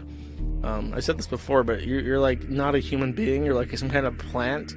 I should be allowed to eat you because you're not a human. You're just literal cattle that can be slaughtered. I can put meat hooks in you, hang you upside down, butcher you, and grill you on a barbecue and eat you because you're not like a real person. Every single person who pays for YouTube Premium to not watch ads is in fact livestock and not a real person. He needs to go on an unhinged rant and call this guy cattle that he intends to eat.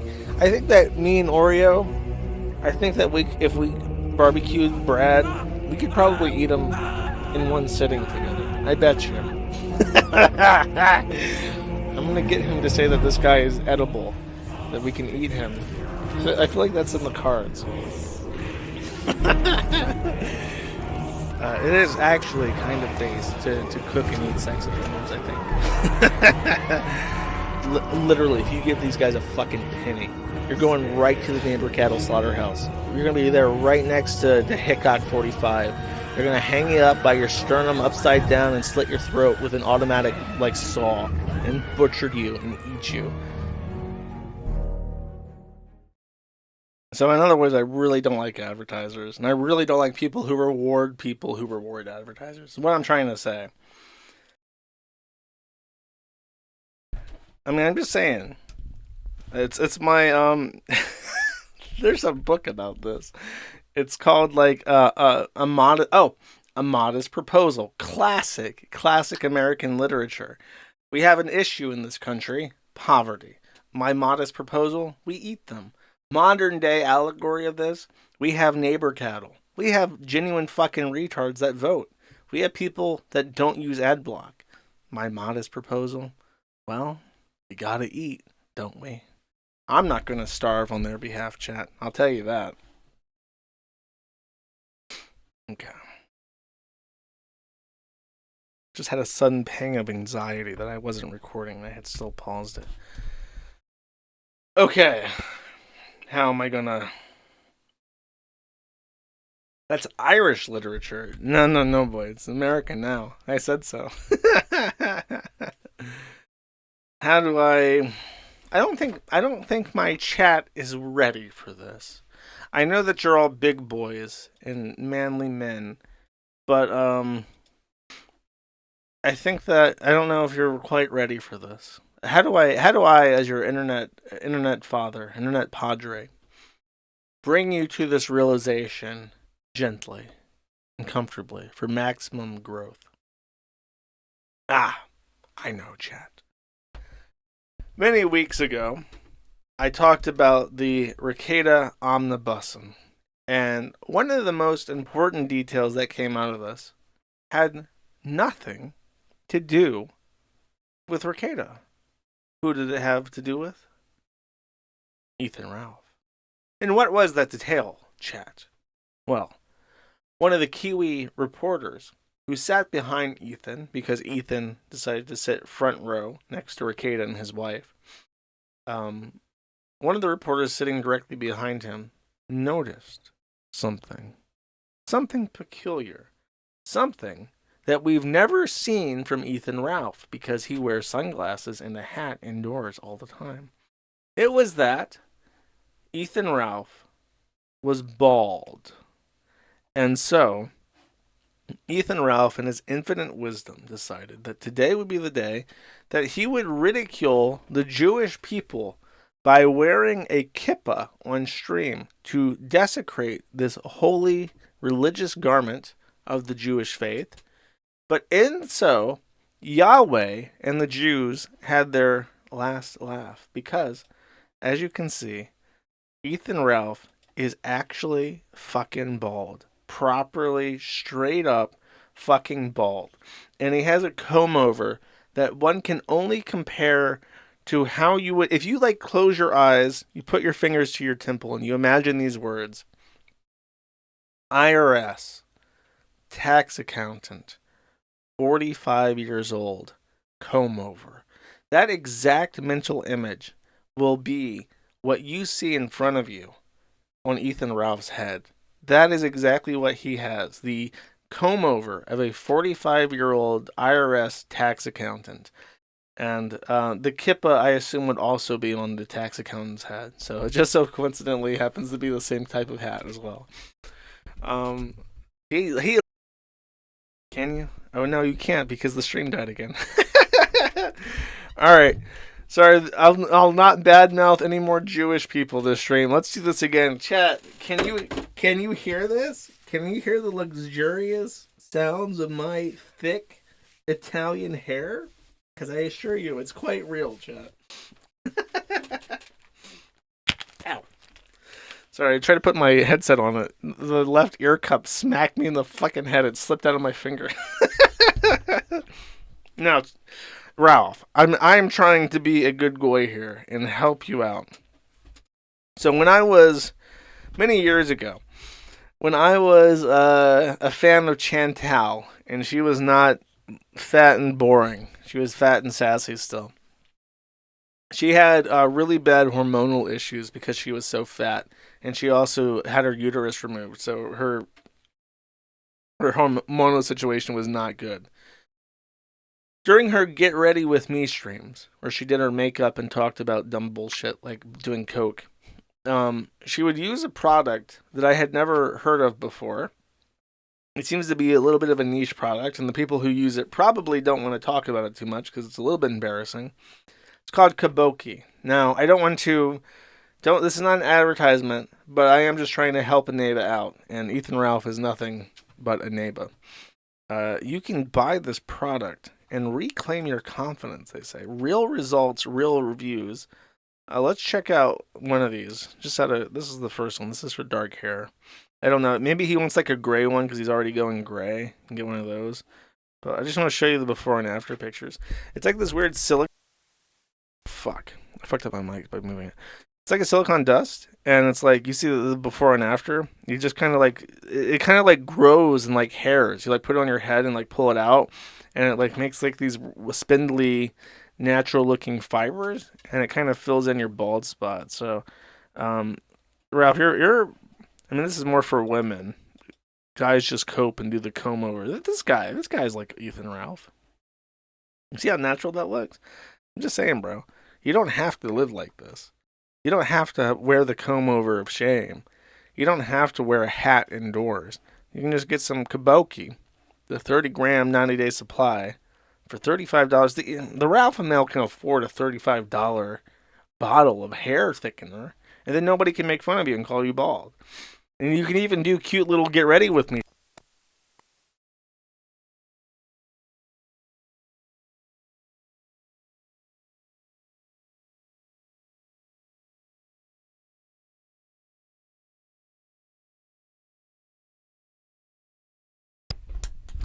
Hello?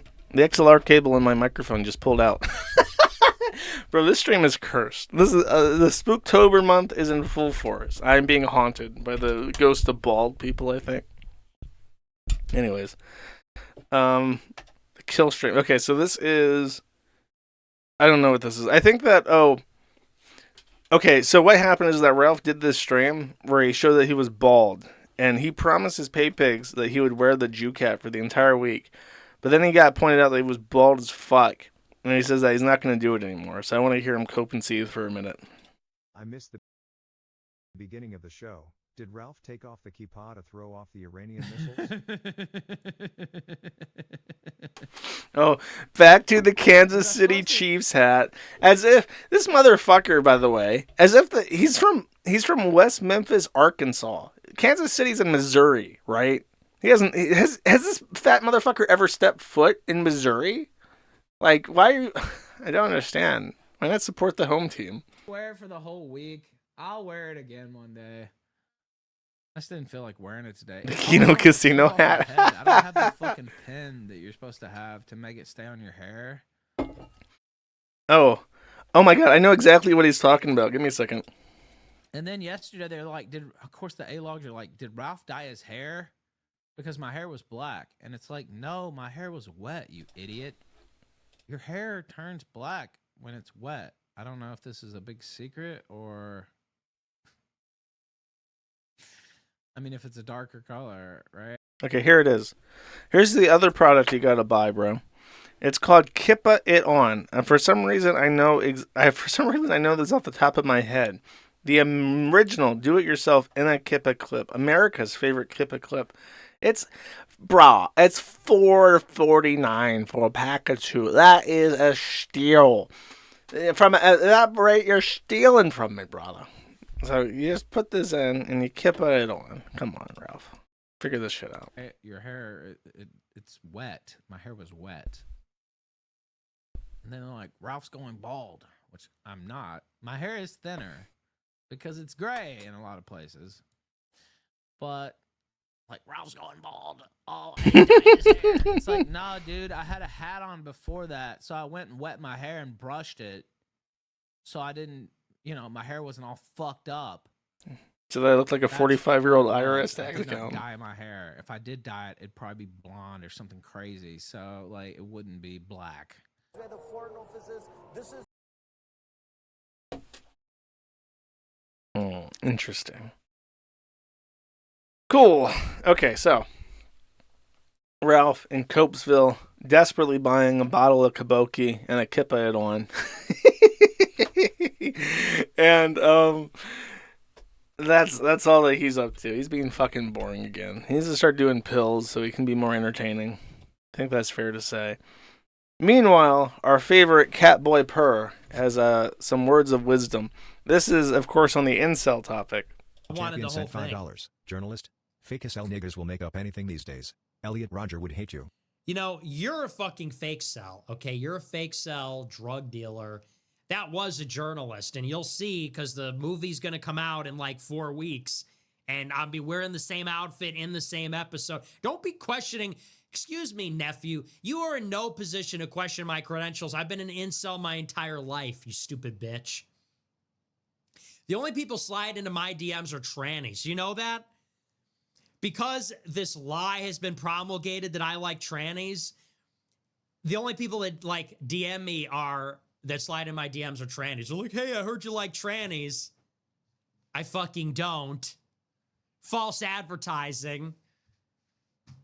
I'm a real fucking incel. You're not an incel. You're tall, muscular, and you're a fucking normie. I'm a real incel. How dare you? How absolutely dare you question my credentials? I get solicited and propositioned by fucking freaks. Freaks, ugly chicks, fatties. And you, I mean, you're probably drowning in it over there. Don't even lie. Hit the Benjamin again. Hit the fucking Benjamin again while you're knee deep in. It's a family show, so I don't want to get vulgar here, but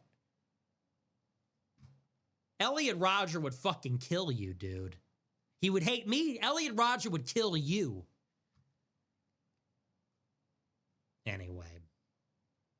So, yeah, it was a real journalist, please.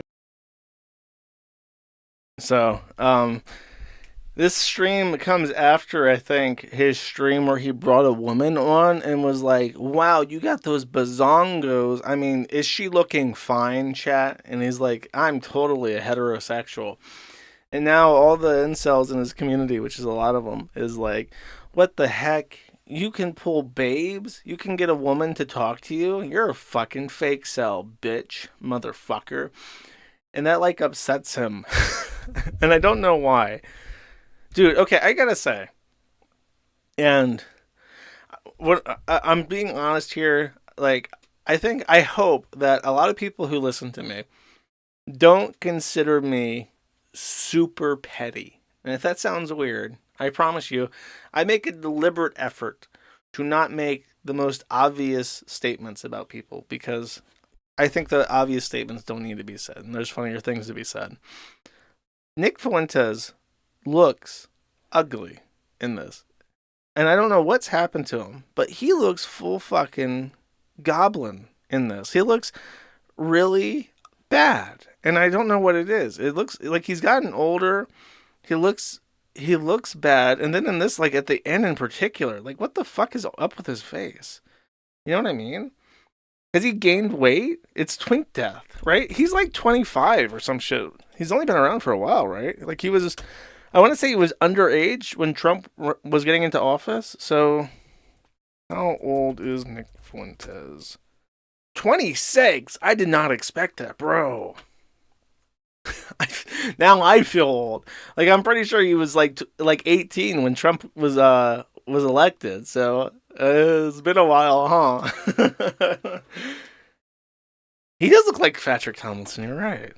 Has he gained weight for real though? I'm not one to talk, but I don't know. He just looks bad, man. I don't know what, like the genuine anger in him. I think it's just like what happens with Nick is that when he starts getting shit from his own fans, his fuse gets really short. And I think that he feels like he's in a Zugzwang, which of course is one of my favorite words. And it's like he has to beat these allegations that he's a faggot. But at the same time, he can't do so without pissing off his most elite hardcore audience, which is like super misogynistic and hates women and is incels. So he's kind of in a bad place, and I think he feels that pressure. I don't know.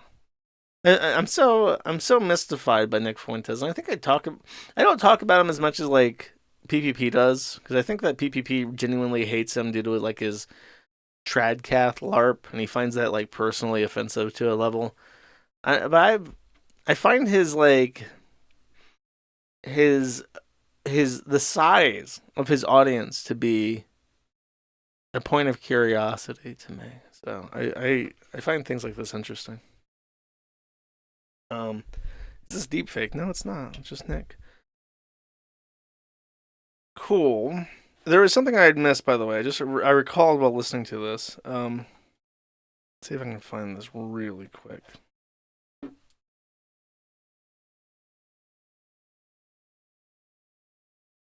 I have this in my notes, but I don't have it in front of me. It's all the way back here. No, not even. It's even 2 pages back behind that.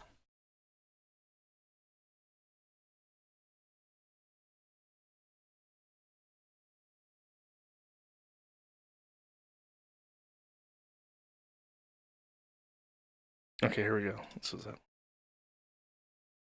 I was thinking, what the fuck did Ralph do to his overlay? And now I realize that it's a it's a troll edit. It's like a restream or something. Like Ralph, that's probably the worst overlay you've ever had, buddy.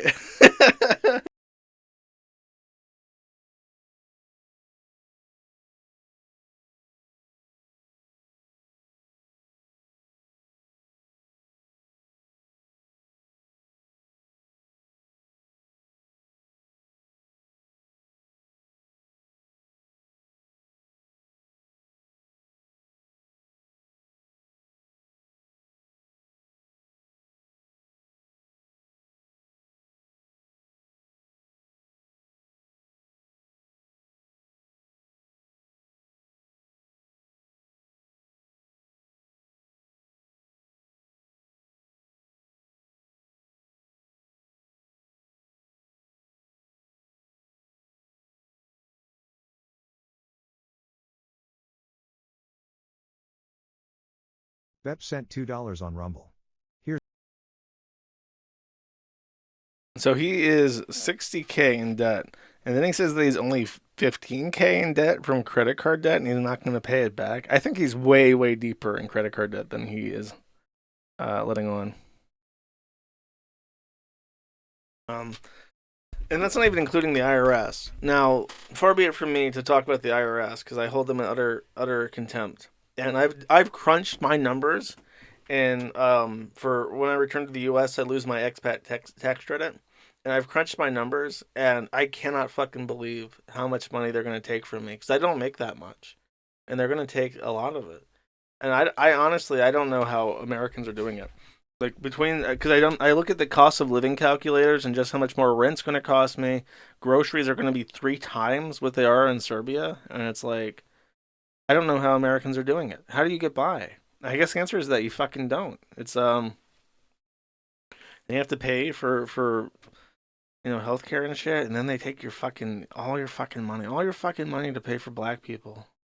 Like literally 50% of your taxes go to paying black people not to rape and murder. 16% of it goes straight to the IRS for the privilege of being taxed. And everything else the federal government does is either fits into that remainder of like 25%, or it's taken out as loans against like your kids and your own future. Isn't that pathetic? Dude, I don't know. I crunched the numbers and shit. I'm just like, I have no fucking idea. The only thing I can think of is that I just have to like open a 401k and a health savings account, and I have to do literally everything possible to keep myself from having any earned income whatsoever. Put all that money back into like tax advantage accounts because I don't know how people fucking do it. Though Ralph better be careful because he can dodge the debt collectors and I guess just have no credit and be bankrupt and a loser and living in Mexico forever.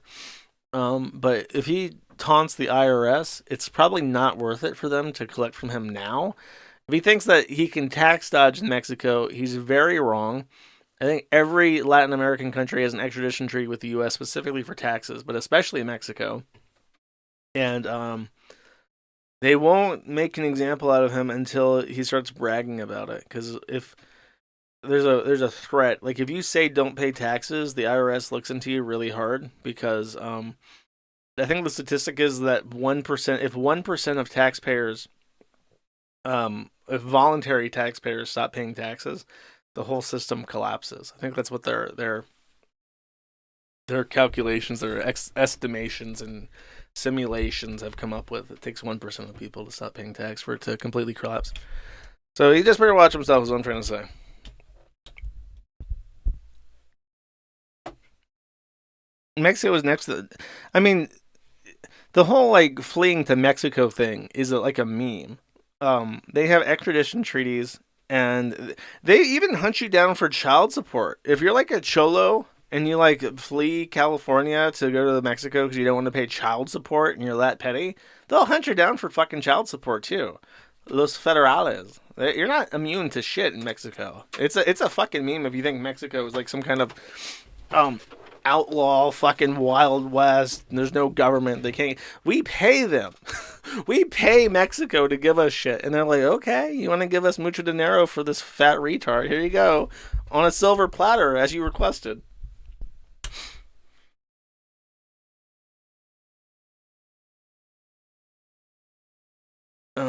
Cool. A better retirement if you don't underreport. I'm not saying underreport. That's because that's illegal.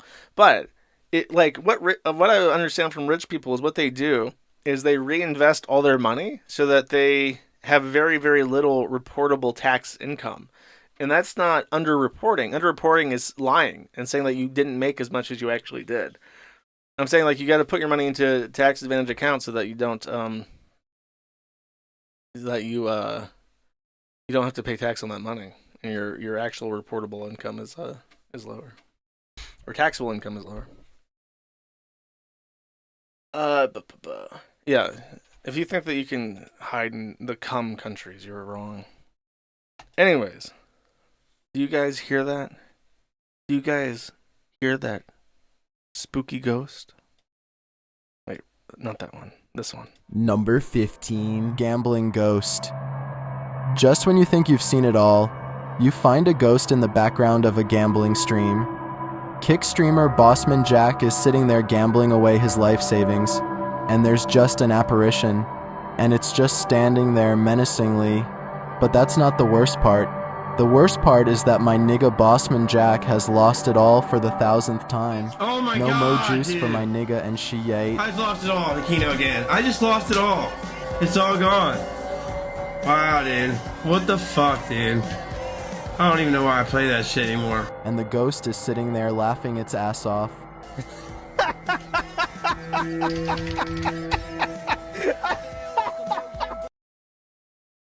Very cool. Thank you. It is true. That's a true-to-life depiction of that spooky ghost and what he's up to. Bossman is in rehab. He pledged to his viewers in the brief stream he did before going to rehab after getting out of jail that he would try to stream from rehab on the weekend when he had access to his phone. But the little ratatouille rats from Reddit and Discord doxed the location, the rehab facility that he was at, and called them up, and he lost access to his phone. So, in the brief time that he had it, he streamed for like just a minute before he lost his phone, before they doxed him. And he posted this picture. There he is, my boy. What a handsome lad. What's funny is that I think Bossman's the same age as Nick Fuentes. I want to say he's either 26 or 28, maybe 28. He's like 2 years older than Nick, and he's got all those fucking dudes. Those are like some of the craziest crow's feet I've ever seen on a person. It's unreal. Gamba and Crackarooski Crack Rock is not easy on the body, chat. That's it. There's a little bit of sloppity slop. I have some content, just random shit. So, if you don't know, back in the day, there was Kay's cooking, and I did entire streams where I would just watch Kay, and she did the same kind of things over and over again. So we made bingo cards, and we just had a little bit of fun watching Kay cook. Then at some point, Kay just started using like the automated YouTube DMCA stuff to like take down archives of my streams and copyright them and shit. And I stopped paying attention to her. And it has been a recurring thing that people who go back into the archives and watch old streams suddenly decide, I wish I could see all these Kay cooking streams again. Why don't you talk about her anymore? And I don't talk about her because of the DMCA stuff. Like, I just find that kind of copyright cuckoldry completely unconscionable. And I even wrote her like an email saying like, hey, you know, I started watching your stuff before you were popular. I showed you to a ton of people, thousands of people, and then you got like multi-million subscriber YouTube channels talking about you, and your channels blew up, and it's like, your DMCA shit is hurting your reach. You're not making any friends doing this. It doesn't make any sense. And she still does it. So it's like, fuck her. I'm not going to do that. But that does not mean that our quest is over, chat. That's not how this works. Oh, God damn it. I can't view this signed out. Let me log in with my TikTok. Someone has suggested that I look at this cook. She is British. She's 48 years old. She does TikTok cooking. And inshallah, we may have success with her. But TikTok silently blocks proxies, so I'm gonna try to sign in and hope that that works.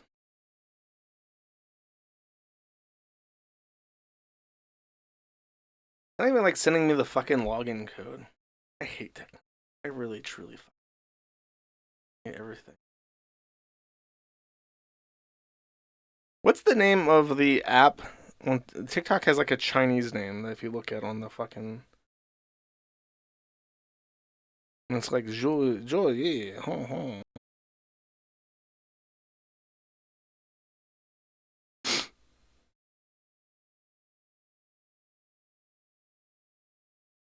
It was actually the Zhiliao app. That's what it's stored under. Also called Musical.ly in the app name. So while I'm signing in, I pause the recording so I can chat just a little bit. Mad at the internet. And inshallah, this will actually work and I can watch the slop. So while I'm filling this in, let me regale you with a story. I watched a movie yesterday called, I think the One Child Policy or One Child Nation. And it is a brutal, absolutely fucking brutal documentary about what the actual practical effects on the lives of people were under the One Child Policy in China and how they actually enforced it. Like the things that they did to people like against their will and how they enforced that. It was like I'm pretty familiar with like Chinese shit and I could not fucking believe it. Okay, I'm gonna try changing my fucking VPN location. If this doesn't work, I guess I'm just gonna jump off a fucking boat. Then. Something went wrong. You know what went wrong? You're blocking my fucking VPN for no reason whatsoever. Oh my. Is there like a bibliogram allegory for TikTok? Can I do it on LibreWolf?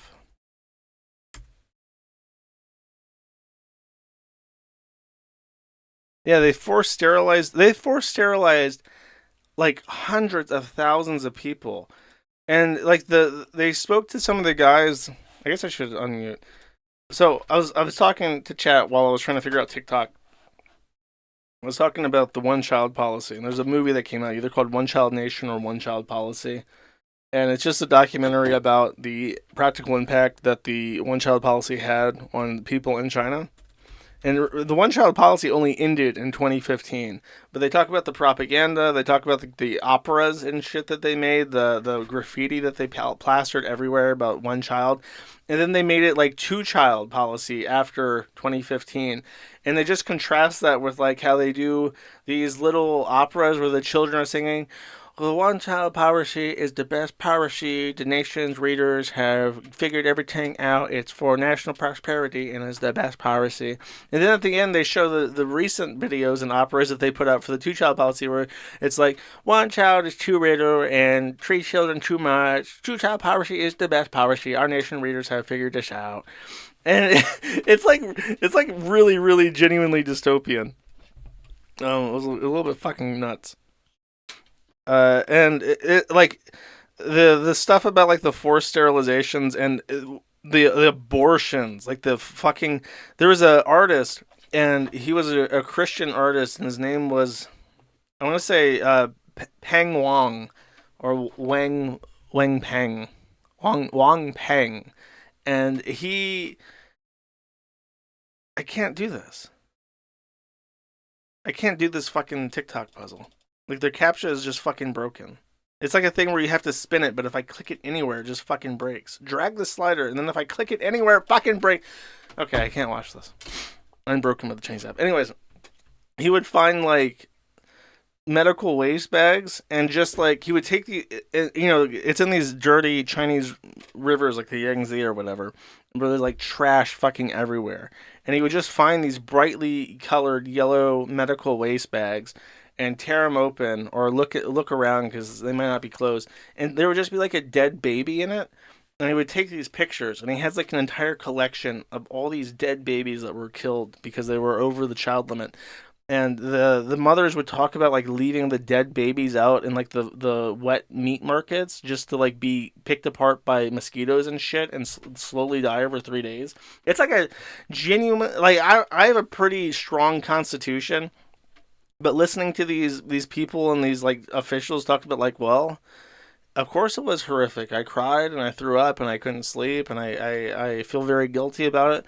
But the government said I had to do it. It's like every single one of them said the exact same thing. It's like, of course I didn't want to give up my baby or kill her, but the government said I had to. What choice did I have? And they all said the exact same thing. Like, well, we knew that we were trafficking abandoned children to orphanages to be sold to the West in adoption schemes under the guise that they were given up and not forcibly taken from them. But the government said I had to do it.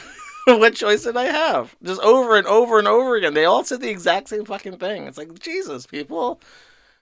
Crazy. But I found it very stark because it's like, I think that there's a sort of, like, even with liberals, like, they'll look at that and say, oh, those are just Chinese people. Those Changs, all they can do is listen to the government. And that's not how it would be in the U.S. if we implement these policies. But when they look at white families with, like, 14 kids in the quiverful, they get angry. And they start talking about how we should force sterilize women. And it's like, they're the exact same fucking thing. The white liberals educated in Portland are the exact same fucking thing as the Chinese revolutionaries in the fucking Beijing that want to implement forced sterilization programs of certain undesirable populations in the country. Anyways. Sorry. Instead of a TikTok segment, I'm going to rant about China. And you know me. When I talk about China, I talk about modern China and how I believe, and I still do, that people do not take China seriously enough. And people tend to demonize them as being unintelligent, unresourceful, uninventive, and unthreatening. Just weak, meek, and mild people that can be conquered if ever needed to be conquered. And I think that China is a very scary place, and it should be treated with that kind of respect, not necessarily in how you respect your parents or whatever, but how you respect a formidable upcoming global economic and military threat. And people get angry at me when I say that. So don't get angry at me. You know I speak from the heart, okay?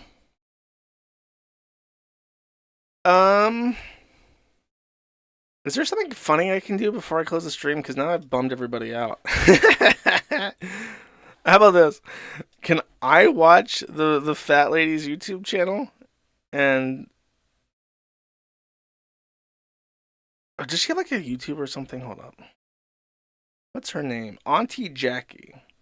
Top housewife Auntie Jack. Top housewife Auntie. Maybe she has a YouTube channel. That'd be awesome. No, it's on TikTok. Oh, she has an Instagram. Can I use that? No. Fucking Instagram does the exact same fucking shit, man. Dude, I'm so triggered. I'm so triggered by these fucking 9x16 bullshit fucking apps.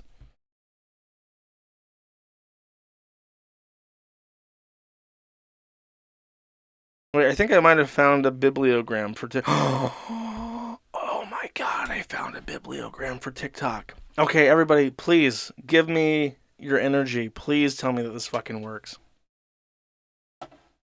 Okay. Wait, hold up. Let me open it on the other browser. I think I found a bibliogram for this. Oh, dude, I'm so psyched.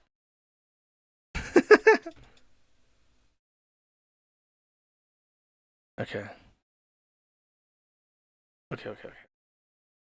Okay, great. Auntie Jackie, top housewife, 48-year-old wife, cooks for working husband. Back up.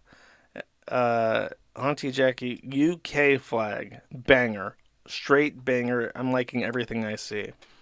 Let's find something recent. 1 month ago, blue collar husband pasta. Okay, let's see it.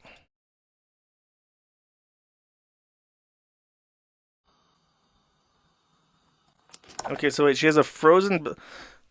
So she has a frozen bag of Atlantic salmon and spinach pasta. So everything in this, all the requisite components of this dish are already in this bag.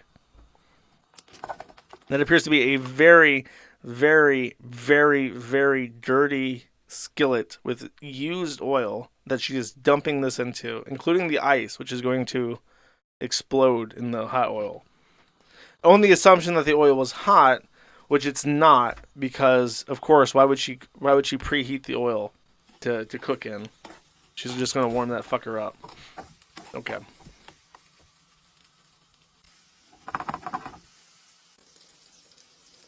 Okay, so she just added some seasoning. She added some Lorry's and some salt.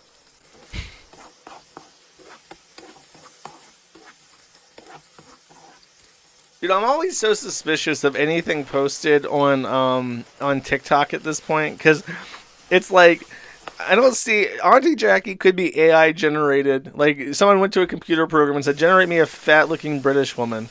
And then they just cook this shit and they just post it on TikTok. And they caption it specifically, making my blue-collar husband salmon pasta before his 12-hour shift. And the meme is that this is soul-crushing shit. I'm so sad and angry.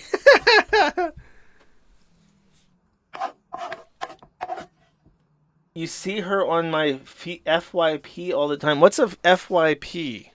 I saw it was tagged that. FYP, and then there's like a little Korean smiley emoji. Is that like cooking? For you page? Salt and pepper. Well, I know that's out of a bag, though. Ooh, that looks good. I say good, that looks terrible. Let's see this.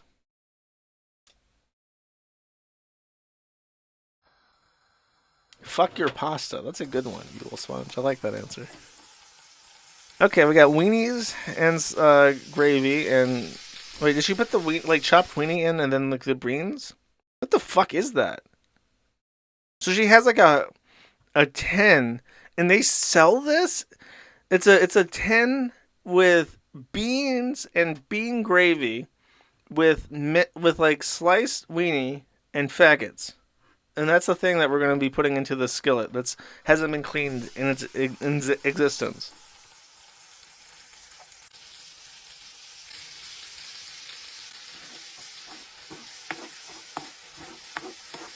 Does the carbon add to the flavor? Dude, the comedic timing. This has to be a joke. Like, the way it just, like... and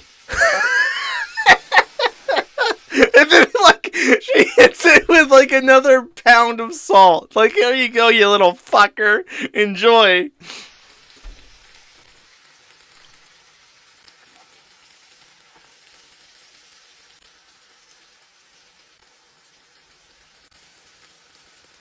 It's just gonna get soggy. What are you doing? Let go of my ego, lady. What the fuck are you doing to it?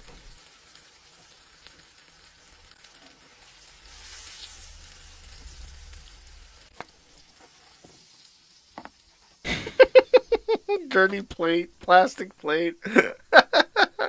And then she's like separating the weenies and meatball and the beans from each other. That has to be like a deliberately sacrilegious thing in the UK. Like, you don't separate the franks and beans from each other. And then instead of just pouring it out, she's going to like scoop it up. Specifically with a strainer thing so that as much gravy as possible seeps out of it. It's so blackened from the oil. Okay, I'll watch another. That's the great thing about TikTok, right? Is that it's short. I'm so skeptical of this. With Kay, you saw her. You saw what she looked like, and you knew that she was fucking real. I don't trust you, Aunt Jackie. I don't think you exist. I think you're an Asian man. This is an apartment in Shenzhen, and this is a little Korean man. And he deliberately humiliates the British by pretending to cook their food for outrage bait.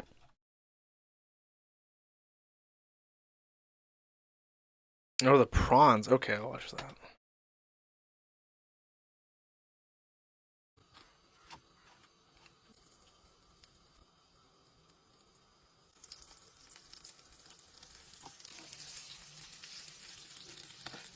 Sorry, my connection's dying again. I don't know why.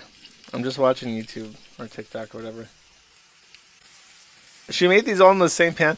That's a great skit, if that's deliberate. It's like you start like a cooking TikTok channel that makes deliberately bad food, and the meme is that you buy like a brand new sparkling clean non-stick pan day one, and you never clean it, and it's just like obvious that it's never clean, and if anyone calls it out, you just reply, "You're seasoning it," and then like leave it there and don't argue back and forth. That's actually a good gimmick. That's funny.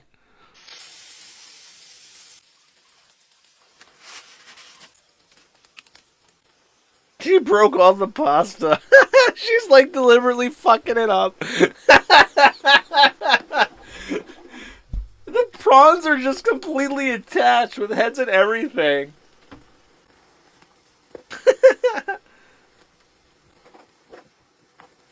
So that's how you know a little Chinese man in Shenzhen did this, because no fucking white person is going to be cooking a prawn with the head on.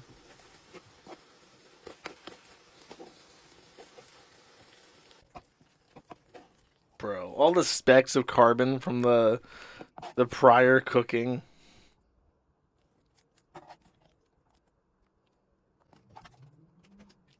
And then she's using tongs. The tongs are just ridiculous because it's like you're emptying the entire fucking plate out anyways. So what the fuck is the point of that? Okay, I think I'm being trolled, but that's pretty funny regardless. Okay, finally, that's a better mood. That's a better mood to end on, chat. A little bit of not K's, not for real cooking. It's kind of like synthetic, chat. It's kind of like a synthetic. You had the real K. But then she became gay with the DMCA, and now K is gone, and all we have is Top Housewife. Doesn't fucking exist. Shocking. Okay, Super Berry segment. Humble Guardsman, for one, says, a pity that we can die but once for the Emperor's service. The Emperor protects. Oh, thank you. TB Deluxe for 2 says, Josh, it's now spooky time. Spooky time is best time. I am excited. Are you excited? Get excited for spooky time. I'm very excited. You're not fucking idiot. At this moment, I am perfectly excited. KY Tech Guy for 20 says, this is my 4th time trying Whataburger, and frankly, this shit sucks. The burger is trash, and the fries are kind of soggy. Sounds like your place sucks, bro. Where I was at, we never served no cold fries. Sorry to hear that. Maybe it sucks now. I don't know. It's been so long. The U.S. scorched earth. Disgusting. Even Whataburger. Bad. Tragic, chat. Lakune for 2 says, what do you think of the Halloween film Corpse Bride? Shit scared me when I was a wee lad. Let me check. I don't... Oh, okay. I've seen this movie one time, and I don't remember it at all. I saw it like a couple years ago, I think, and I don't remember anything about it. I remember there's a piano involved. I might rewatch it. Tis the season, chat. Tis the season. I'll let you know how I think about it. Bunker Housing, for one, says, do not forget to talk about GoDot, motherfucker. Shit. Though I did horrifically almost end my stream like 8 times trying to talk about GoDot, so I hope it was worth it. Asian Tech Support for 5 says, Josh, I have a question in urgent need of answering. And there is a link to the Kiwi Farms, and I pull it up, and I urgently anticipate my site loading quickly for me so that I can answer this question. His question says, odd question, I got my order in yesterday, and I'm all set, but this year has been good to me financially, and I wouldn't oppose tossing a couple hundred extras to roll hoodies for Kiwis who, for whatever reason, were unable to get one this run. Is that possible, too? Is this able to be facilitated impartially? No, it's not. Like, I would have, I have no idea how I would facilitate that in any way, shape, or form. And, take money from you and then, give it out to a couple people. And then, have them... Because one of the great things about the way I do the merchandise run is that it's anonymous, right? So it's even in an absolute worst-case scenario, there is no association between the merchandise buyers and their forum accounts and anything that they say or do. and I try to keep it that way. Yeah, I don't know. I wouldn't have like a good way to organize that. Thank you for the offer, though. Judy Tester for 2 says, Happy October. Can you sum up the stream with a normal word and a spooky word? Thank you. Tech support or tech issues would be my normal word, and spooky tech issues would be my spooky word. I think that's accurate. 11th Circuit for 2 says, Spooky, scary, skeletons, and shivers down your spine. Shrieking skulls will shock your soul. Seal your doom tonight. Don't spoil the outro song, you fuck ass. Portlack for 4 says, trying to give the racist meta AI image generator for the Maddie bump. What? Oh, okay. You want me to promote your thread? Okay, I got you. I figured this out. Where so scarring skeleton? Okay. We have a thread. I think it's in internet technology. Oh, a thread full of people that don't know what thumbnails are. Oh, it's an art and literature called AI generated art. We have a thread for this in internet technology too. And it's just a place for sharing memes. Ew. Now, these are super old. This was back when that shit first came out.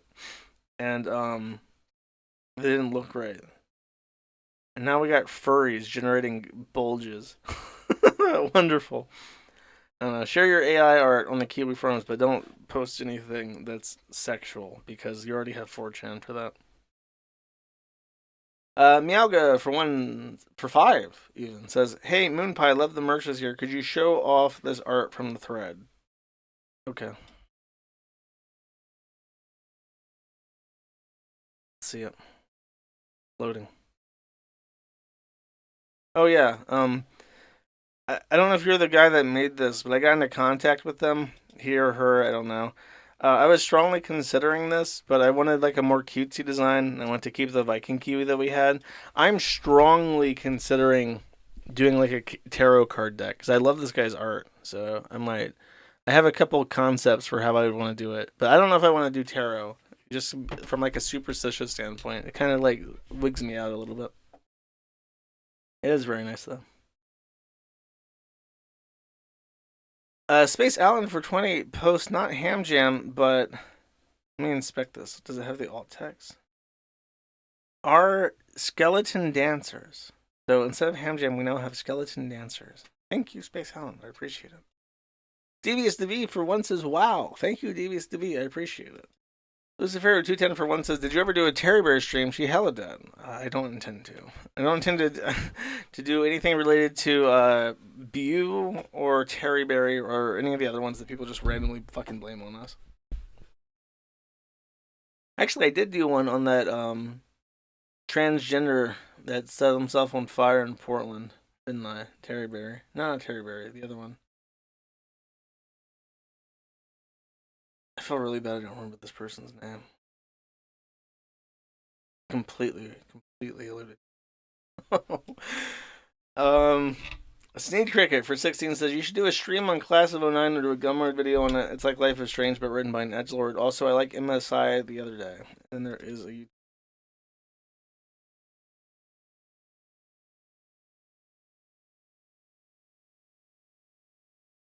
Okay, let's see this. Oh, it's this one.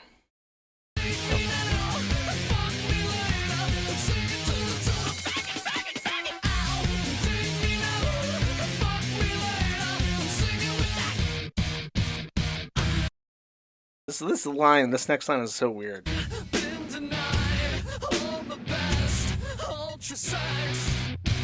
I think it's like a lyric about how gay people have ultra sex. I don't know. I have no fucking idea what's going on in that song. It's called Faggot. I don't intend to do Class of 09 though. Fig Soda for 5 says, Dustborn is so bad it's hilarious. You're gonna love it. Also, happy spooky season. Excited to get my Kiwi sweater. Smiley face. Thank you. Appreciate it. I hope it's bad. I don't expect a good game when I play shit on stream. Nobody wants to watch me play a good game, I don't think. Very few people. I think I played a couple real games. Casting Couch Crab for 5 says, what are your 2 favorite Spyro levels? Oh, God. So there's one map early into the game, and it's like it really feels there's an invisible wall around the map, but there's a vantage point where you can fly and hit the invisible wall. And I remember spending like hours as a kid trying to fly out of bounds by landing on this cliff that has the invisible wall on it before hitting it so perfectly that I was 100% certain that there was like an invisible wall and you couldn't fly out that way. That one sticks out to memory. And then there was a very late game level, which was not the final boss. But it was one of the very last levels. I think it was like on a dock or something. That one stands out in memory as like particularly difficult. News Hammy 69 for 2 says, why don't hamsters get scared on Halloween? Because they're used to things that go squeak in the night. That's not a terrible one. Congratulations on curing your ailment. Haramburger for 2 says, since you like to cut PPP's balls on stream so much, please share his costumes on screen. Look, I like to promote people that are not adverse to acknowledging the Kiwi farm. Not that hard.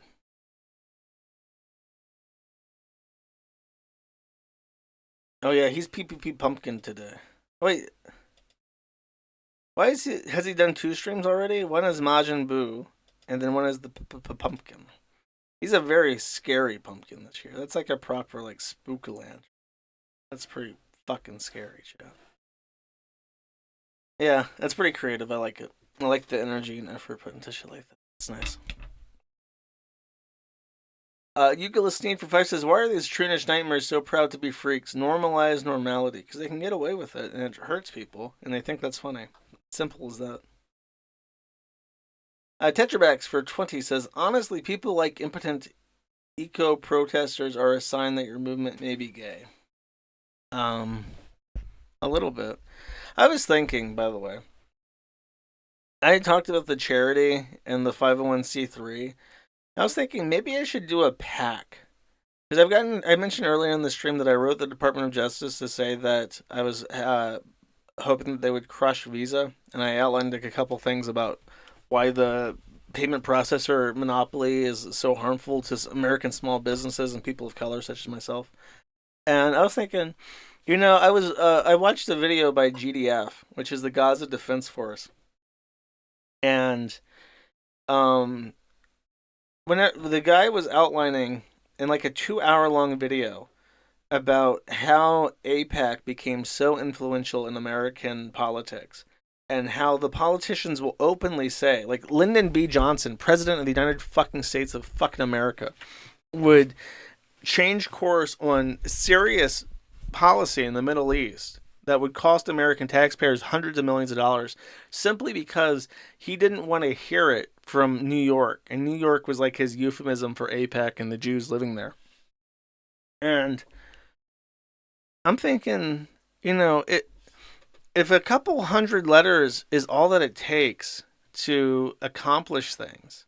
And I remember I did a deep dive research into why the OCC reversed on their fair access to digital banking policy. And I found some shit where it was like, literally, it was ecological groups who had gotten 1,000 copy-paste emails together and printed them out and sent them to the OCC.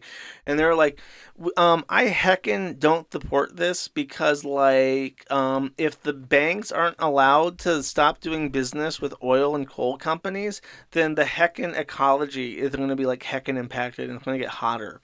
And it's like they sent that email 8,000 times to the OCC with different signatures. I'm thinking, I bet you if that's all it really takes. And, you might say, well, the real power in there is the Jews and the government and the money interests that are signing it. But it's like, if they actually care at all about letters, I bet you I can get them some fucking letters. I bet you, chat. And if I do that, I can't be a 501c3, though. I would be a 501c4, a fraternity. I'm thinking about it. I don't know. I don't know if it's a good idea. Maybe I'll get shot if I do that. But it would be interesting.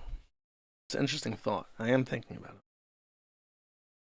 it. Kurt Eichenwald, Anime Masturbator for 5 says, Glorious Kiwi Emperor. I read this on a YouTube comment and I could not stop thinking about it. The Hard Been Working Hard song about straight pride could have been written about Milo's straight LARP. A little bit prescient in that case, and that song came out first. Schwarzwald Knoll for 4 says, my pet cat asked me to give you about tree fitty. Thank you. I think your cat too. What a great cat. Schwarzwald Knoll for 1 says, well, it was about that time I noticed my pet cat was about 8 stories tall and was a crustacean from the Paleolithic era. It wasn't my cat at all. It was a goddamn Loch Ness Monster again. Well, you gotta be careful. You gotta be wary of your cats.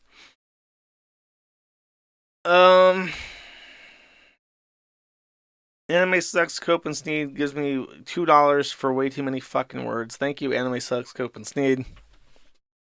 Sleepy Scarecrow for 777 for 1 says, no child, you will not have a good streaming experience. Enjoy your blacklisting stalker. Oh, I revel in it. I fucking was born for it.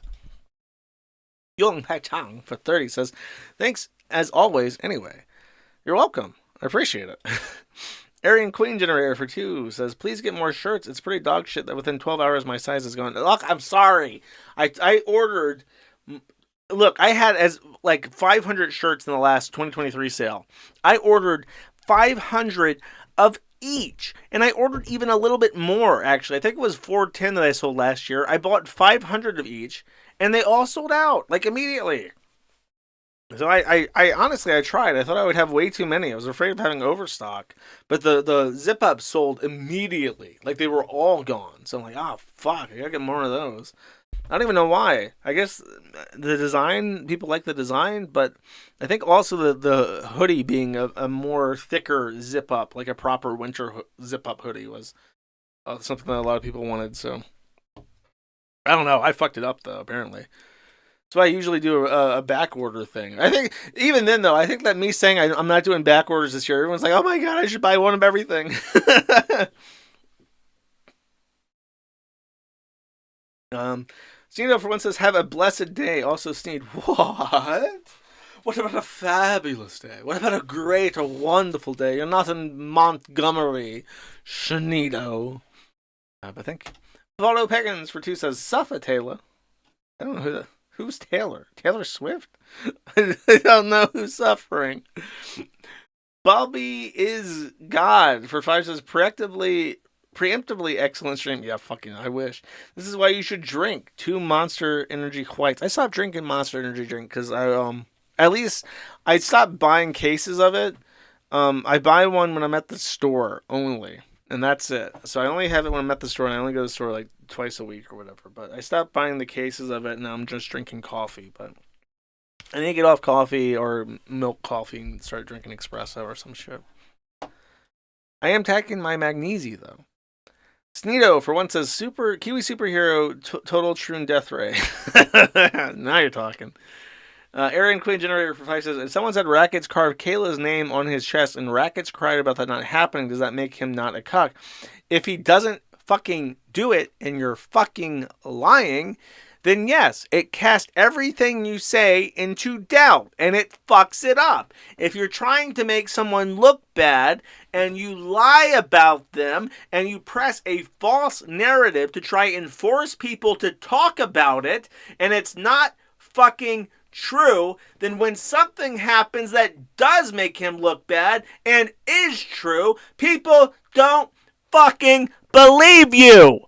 Do you get it? You've been hounding me about this for 6 fucking months. If you lie and you lie and you lie, you create a bubble of benefit of a fucking doubt around someone. So if you want to hurt somebody, don't fucking lie about them. That's why the Kiwi Farms is such a fucking tool. That's why people don't like it. Because it doesn't lie about people. Everything there is screenshotted and archived and accurate. That's why they don't like it. If it was just fucking nonsense, nobody would give a shit. But it's real. So if you want to hurt somebody, stop fucking lying. This guy sends in a super chat every fucking stream complaining that I didn't call Turkey Tom a cuck when a fake fucking image of him was generated. And it's like, of course I'm not going to do that because that's fucking retarded. And he's still salty about it. I'm sorry your fucking gay op didn't work and it gave Turkey Tom a full fucking year of impunity because you fucked up so bad. But maybe next time you won't fuck up so bad. Jesus, bro. Lakune for 2 says, chirp. Thank you. Sneedo for 1 says, chirp, chirp. Thank you. Yugo Sneed, for one, says, we live in a hellscape. YouTube brain rot speech has spread. It's true. Even God's chosen are tainted by this. Thank you. Tetrax for 20 says, beep. Thank you. I appreciate it, of course.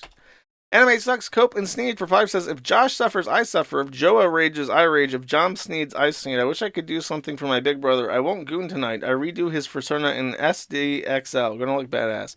Thank you. Sleepy Scarecrow 777 for 1 says, Josh, the beeping is from your heart rate monitor. Wake up, Josh. You've been in a coma for 10 years. It's time to wake up. Oh my god, I woke up and we live in Hyperborea and Hitler is president and everything is fine. Wow, great, awesome. No hurt, Mr. Metal for 2 says, Israel strikes got him. Yeah, fucking look, I got the finest bunker, the best bunker, okay? Yugula Sneed for 1 says, fucking big snood beeps and shit. Thank you. You, I guess? Pepperjack for 0 from 5 says, whoa, Kimosabe, dead air. Dude, look, I unplugged my mic. I don't know what to tell you. It happens sometimes. Not even. It doesn't happen that often, but it happened this time. Schneedo for 5 says, Catbox file.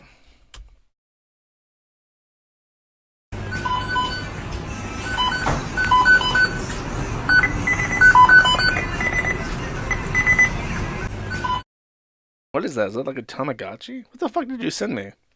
I hope that sounded like some activation code for like a sleeper cell you just made me broadcast. No hurt, Mr. Metal for 5 says, I'll be back for the YouTube archive. Good luck 404 and 410 for not being annihilated for showing Pajit crimes against women. Good luck, assholes. I do appreciate the archive channels. Ballistic Characteristic for 20 says, I enjoyed today's stream a lot. I'm glad, in spite of everything, you enjoyed the stream. Thank you.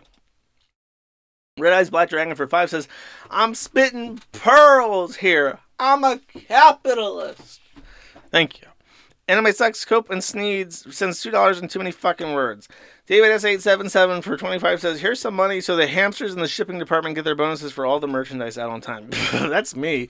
I'm like an Excel spreadsheet office employer when the merch runs are happening. Like I'm just sitting there, like I have to manually mark all the cryptocurrency and money order things, and I have to handle all the orders and get them sorted out by SKU and stuff, and it's like a lot of like manual, genuine job work to get the merchandise done.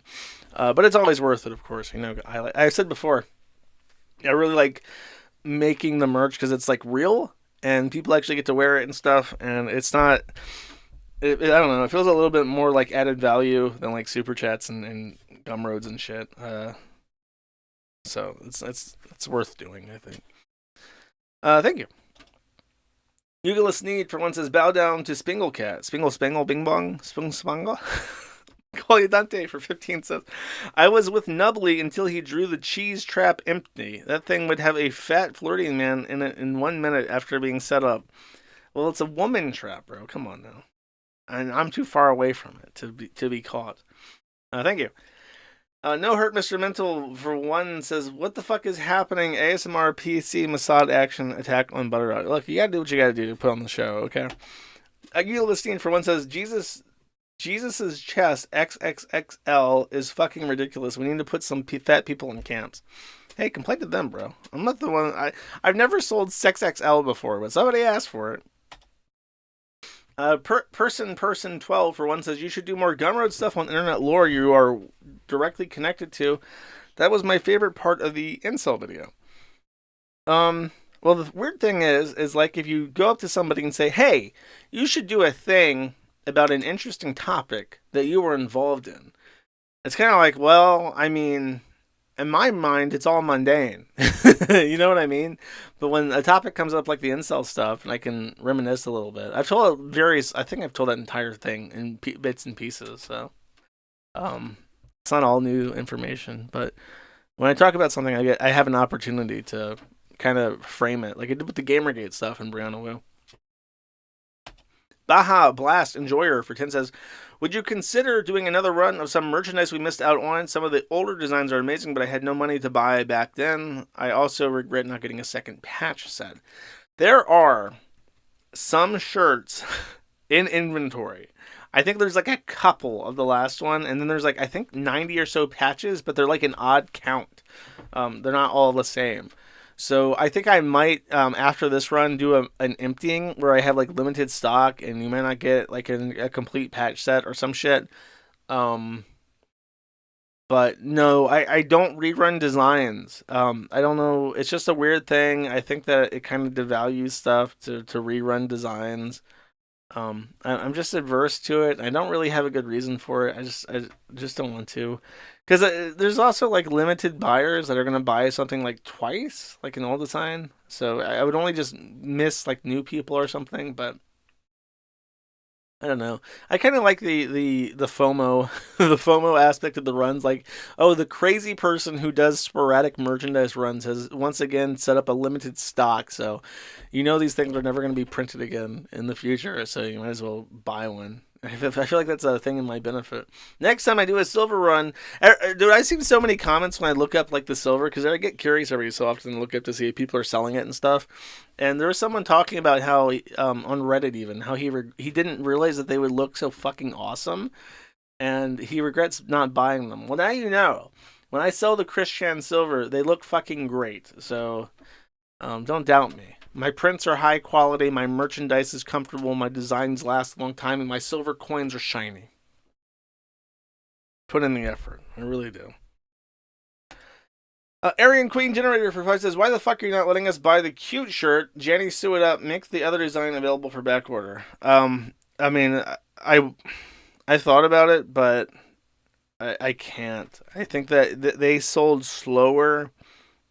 Whereas I know the Viking hoodie sold out literally, I think within like 4 or 5 hours. It just completely gone. So I know that there's a lot of demand for that one. Cole for 5 says, since England got a win, Josh should learn how to talk British. Okay, there's a short. I'll accept a short. From you, Friends Benefits. How to talk to British people. Hi, how you doing? I'm good, thank you. How are you? I'm doing great. See, we just had a normal conversation, and I didn't bring up her teeth. And I didn't bring up how British people have bad teeth, because that's a stereotype, and it's rude. And I didn't bring up how tea isn't a personality trait, and it tastes like dirt. And their food tastes like dirt, too. And beans don't need to go on everything, because that's gross. And also, I didn't mention how everyone there is pale and or hairy, because that also is rude and mean. British people are people, too. So treat them with respect. Beans? No, you lost me. You lost me when you said that. It's over. Caligula for 125 for 13 says, we already know your POV on depression, but what do you think about anxiety? Like over-worrying too much and stressing out about things that could go wrong? Like pretty much worrying 24/7 on hypotheticals. No man should ever do that. Women, I think, are naturally more risk-adverse, and it is a co-evolutionary thing between men and women, where men are sort of more adventurous and more willing to take risks, and that's why overall they tend to accomplish more or have higher paying jobs that are more stressful. Women are more meticulous, and that's not a bad thing, because it kind of like it's like a counterpoint, and it brings people back to earth in relationships and stuff, especially if there's other things to worry about than just yourself. And I think that is like an evolutionary thing where men are supposed to be ambitious, and if they fuck up and die or become homeless, then they don't reproduce because they're bad. And if they are very ambitious and they accomplish a lot, then they obviously will probably reproduce. But then once a relationship happens, that it's like it balances out. And it's sort of like how when you shoot a rocket to the moon, it's like this very complex thing, and then parts fall off of it, and you get to where you're going. It's sort of like that. Anxiety in a man is not good. I would say if you have like actual like panic attacks, you're either you have like some kind of PTSD. You were either molested, or you joined our military and served our country by going to a foreign country, occupying it, murdering innocent brown people, potentially raping brown people and brown children. And now when you go to Walmart and a cardboard box hits the ground while a shelf stalker drops a box of beans, you shit yourself and you hit the floor and you start crying because you remember the time that your mate got his head blown off in fucking Afghanistan or some shit. Those are the two types of worry warts that exist, I guess. You just gotta get over it. There's a meme that I brought up before that I talked about that I thought was a very influential image that I saw on 4chan when I was a teenager that I think about a lot. I'm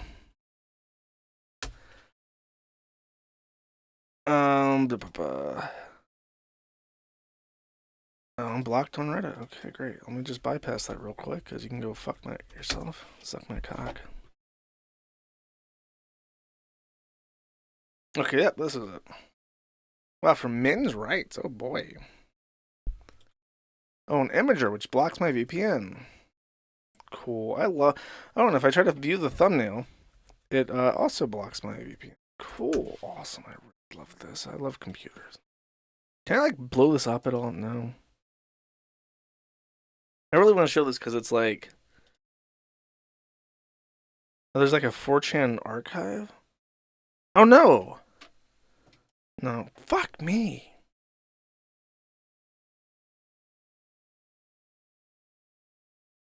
I need to like save this image on my fucking computer because I've shown it like a billion times. Okay, I found on this random forum. Okay, here we go. This is what I want to show you. Let me pull your thing off my screen real quick.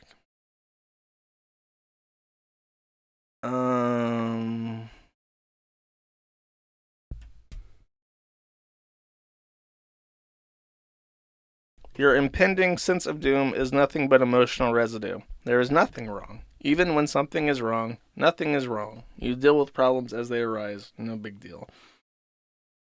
And I think I'll also read this one, number 6. Contrary to popular belief, depression is not a painful experience. Depression is a numbing strategy, usually developed in childhood as a way to keep you safe from the consequences of your anger. An emotionally healthy person can allow himself to feel anger without reacting to it. When you numb yourself to real pain, anger, you block off any joy in your life and become depressed. I agree with this. And I've agreed with this more as time has gone on. Like, when I first read this and I got to number 5, it says, emo and self-pity is narcissism disguised as depth, and that is why people resent your woe is me bullshit. When I was like 18, that was like spot fucking on for me. Because, and I hated reading this, like it upset me. Like it genuinely made me angry reading this. Because I had a very limited friend circle when I was a teenager. I was completely reprehensible, basically. And I remember I was extremely, extremely depressed. And I would go out of my way to like annoy people with how depressed I felt all the time. And when I read this, I thought, it's not that I have emo self-pity. It's that I'm so smart that I just understand how pointless everything is. And it's like, that shit's fucking gay and retarded. And it's true. Everyone fucking hates you if you're like that. And nobody wants to be around somebody who's like that. And similarly with anxiety, I don't know. If you're having like genuine fucking panic attacks where you're like shitting yourself and having like a physiological reaction where you start like punching people, like a fit of hysteria, then maybe that's out of your control. But I don't know. If you're ever in a position where you're saying like something's out of my control, and that's why I hate incels, because incels are like that. Once you accept the term incel, and there was probably a point in my life where you could have described me as an incel, because I lost my virginity when I was like 22 or 23. But I never allowed myself to call myself an incel because I felt like that's giving up. If you're calling yourself an incel, then you're basically fucking toast. Like you're a loser that has given up, and when you give up, people can just kick you because you're worth nothing. I don't know. It's like if you give up and you say like, oh well, I just have anxiety and there's nothing I can do about it. I'm never in control of my emotions and it's just an illness and I'm always gonna be like this and there's nothing I can do about it. I should just medicate myself. And it's like, oh, okay. I guess what's the point of talking about it? You gave up. You have anxiety, right? There's nothing to be said about it. You're just a victim of circumstance. You're born that way. You were traumatized, and that's all that you'll ever be. Sounds like you got it all figured out. Don't know what you need my advice for.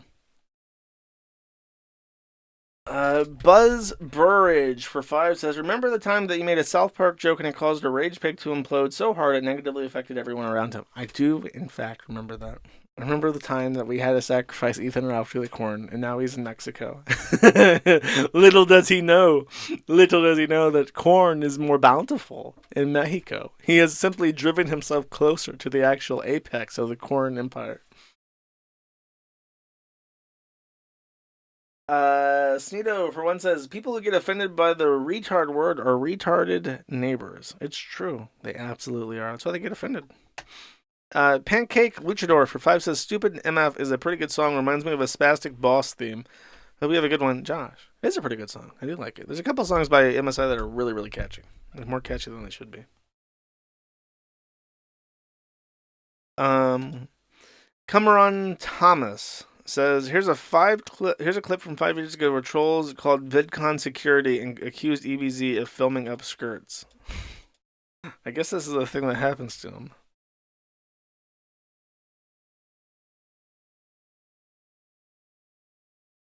A little bit. Man, type the channel. It's a music channel. It's not about filming up fucking skirts. It's a music channel. That's what this shirt is about. It's not about filming up fucking skirts. You're Googling filming up skirts on a music channel? Jesus. A music channel? Filming up skirts? What's the relation? This shirt and the fucking skirt. Do you even see booty on this shirt? You know where you can film up skirts? See a black guy, you think he's trying to look up a fucking skirt. Nigeria. I bet you can film up skirts in Nigeria. You're so angry. That's what you get for being a live streamer, bro. Thank you. Devious to me for one says, Jimmy Carter just died. Rip, I can't believe Iran did this. Oh, finally he's fucking dead. I hope you're not lying to me. Cogito Green for 5 says, thanks for putting more of the zip hoodies up on back order. I was initially disappointed that I was not going to be getting one since they're all sold out so quickly. You're welcome. Thank you for buying one. Appreciate it. Tetrabax for 20 says, I'm going to run an experiment to see what happens if you listen to Wallpaper for a week straight. It's a great song to program to. I've done it. No big deal. It's nice. Thank you. Colidante for 5 says, Diorio showed DMs in which Blowblax sent him links to secret non-binary journal blog. There's a non-zero chance Diorio has seen the Victoria's Secret Order in use. Oh no. Well, if Diorio would like to share such literary volumes with me, I will do a review of them. Docs Found for 20 says, I stopped smoking 1 month ago. Here's some money I didn't spend on cigarettes. Oh, congratulations. That's a great way to save money, I think. Thank you. Young Pei Chang for 10 says, I'm impressed by Josh's ability to keep it together throughout all the spoopy jankiness. Me too, bro. I don't know how I do it. I'm falling apart at the seams over here. And Anime Sucks Hope and Sneed for 4 says, I'm ironically considering abandoning exercising. I can literally correlate my muscle size with a decline in net worth. Advice, dead serious, by the way. All the nose rings are just gross and an instant turn off. I mean, you should probably strike a work-life balance like every other fucking adult, bro. Madclaw95 for 1 says, have a nice day, Josh. What a fantastic super chat to end out the stream. Thank you. Thank you. I appreciate it. One final thing before I play the outro song. I have seen comments from people complaining that there are too many ads on Rumble. And I've seen this multiple times. Apparently they play every 7 minutes, and they play based on timestamp. So if you are watching at 2x speed, as a lot of people do, because I talk pretty slow, you will see an ad every 3.5 minutes, because that's half of 7 minutes, and they do it based off timestamp. So I contacted Rumble, and I'll tell you right now, I make $250 off of advertisements per month. That is nothing compared to, well, it's not nothing, but compared to like how much I get from the super chats, like week to week, like if it's a bad viewing experience to have the ads on, I would turn them off. Right now, Rumble offers no way for me to turn off monetization on the channel without disabling the super chats, and they offer me no way to control how many ads are shown on my streams. So all I can say, and I hope this isn't against their terms of service to say this, but if you don't want to see the ads, I would have to recommend an ad blocker, such as using Brave or using uBlock Origin. I don't see ads on Rumble. It is very annoying that I can't have any control over how my content is displayed on the site in terms of its advertising content.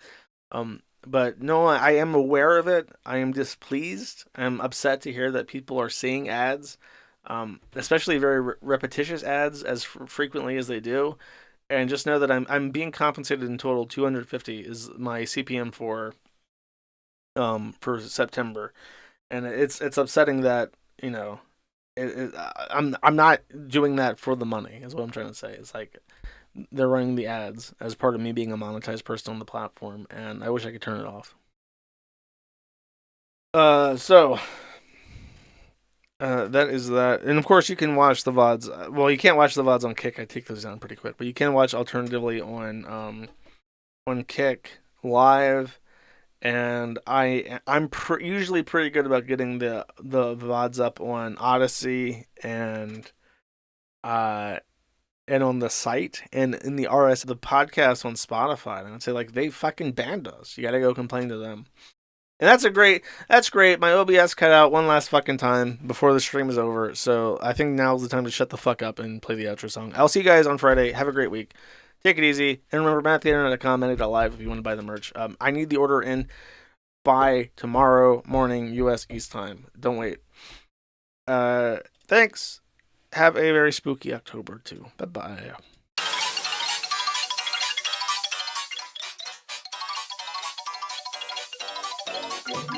Spooky, scary skeletons and shivers down your spine. Shrieking skulls will shock your soul, seal your doom tonight. Spooky, scary skeletons speak with such a screech. You'll shake and shudder in surprise when you hear these zombies shriek. We're so sorry, skeletons, you're so misunderstood. You only want to socialize, but I don't think we should. A spooky, scary skeleton shouts startling, shrilly screams. They'll sneak from their sarcophagus and just won't leave you be.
and spooky,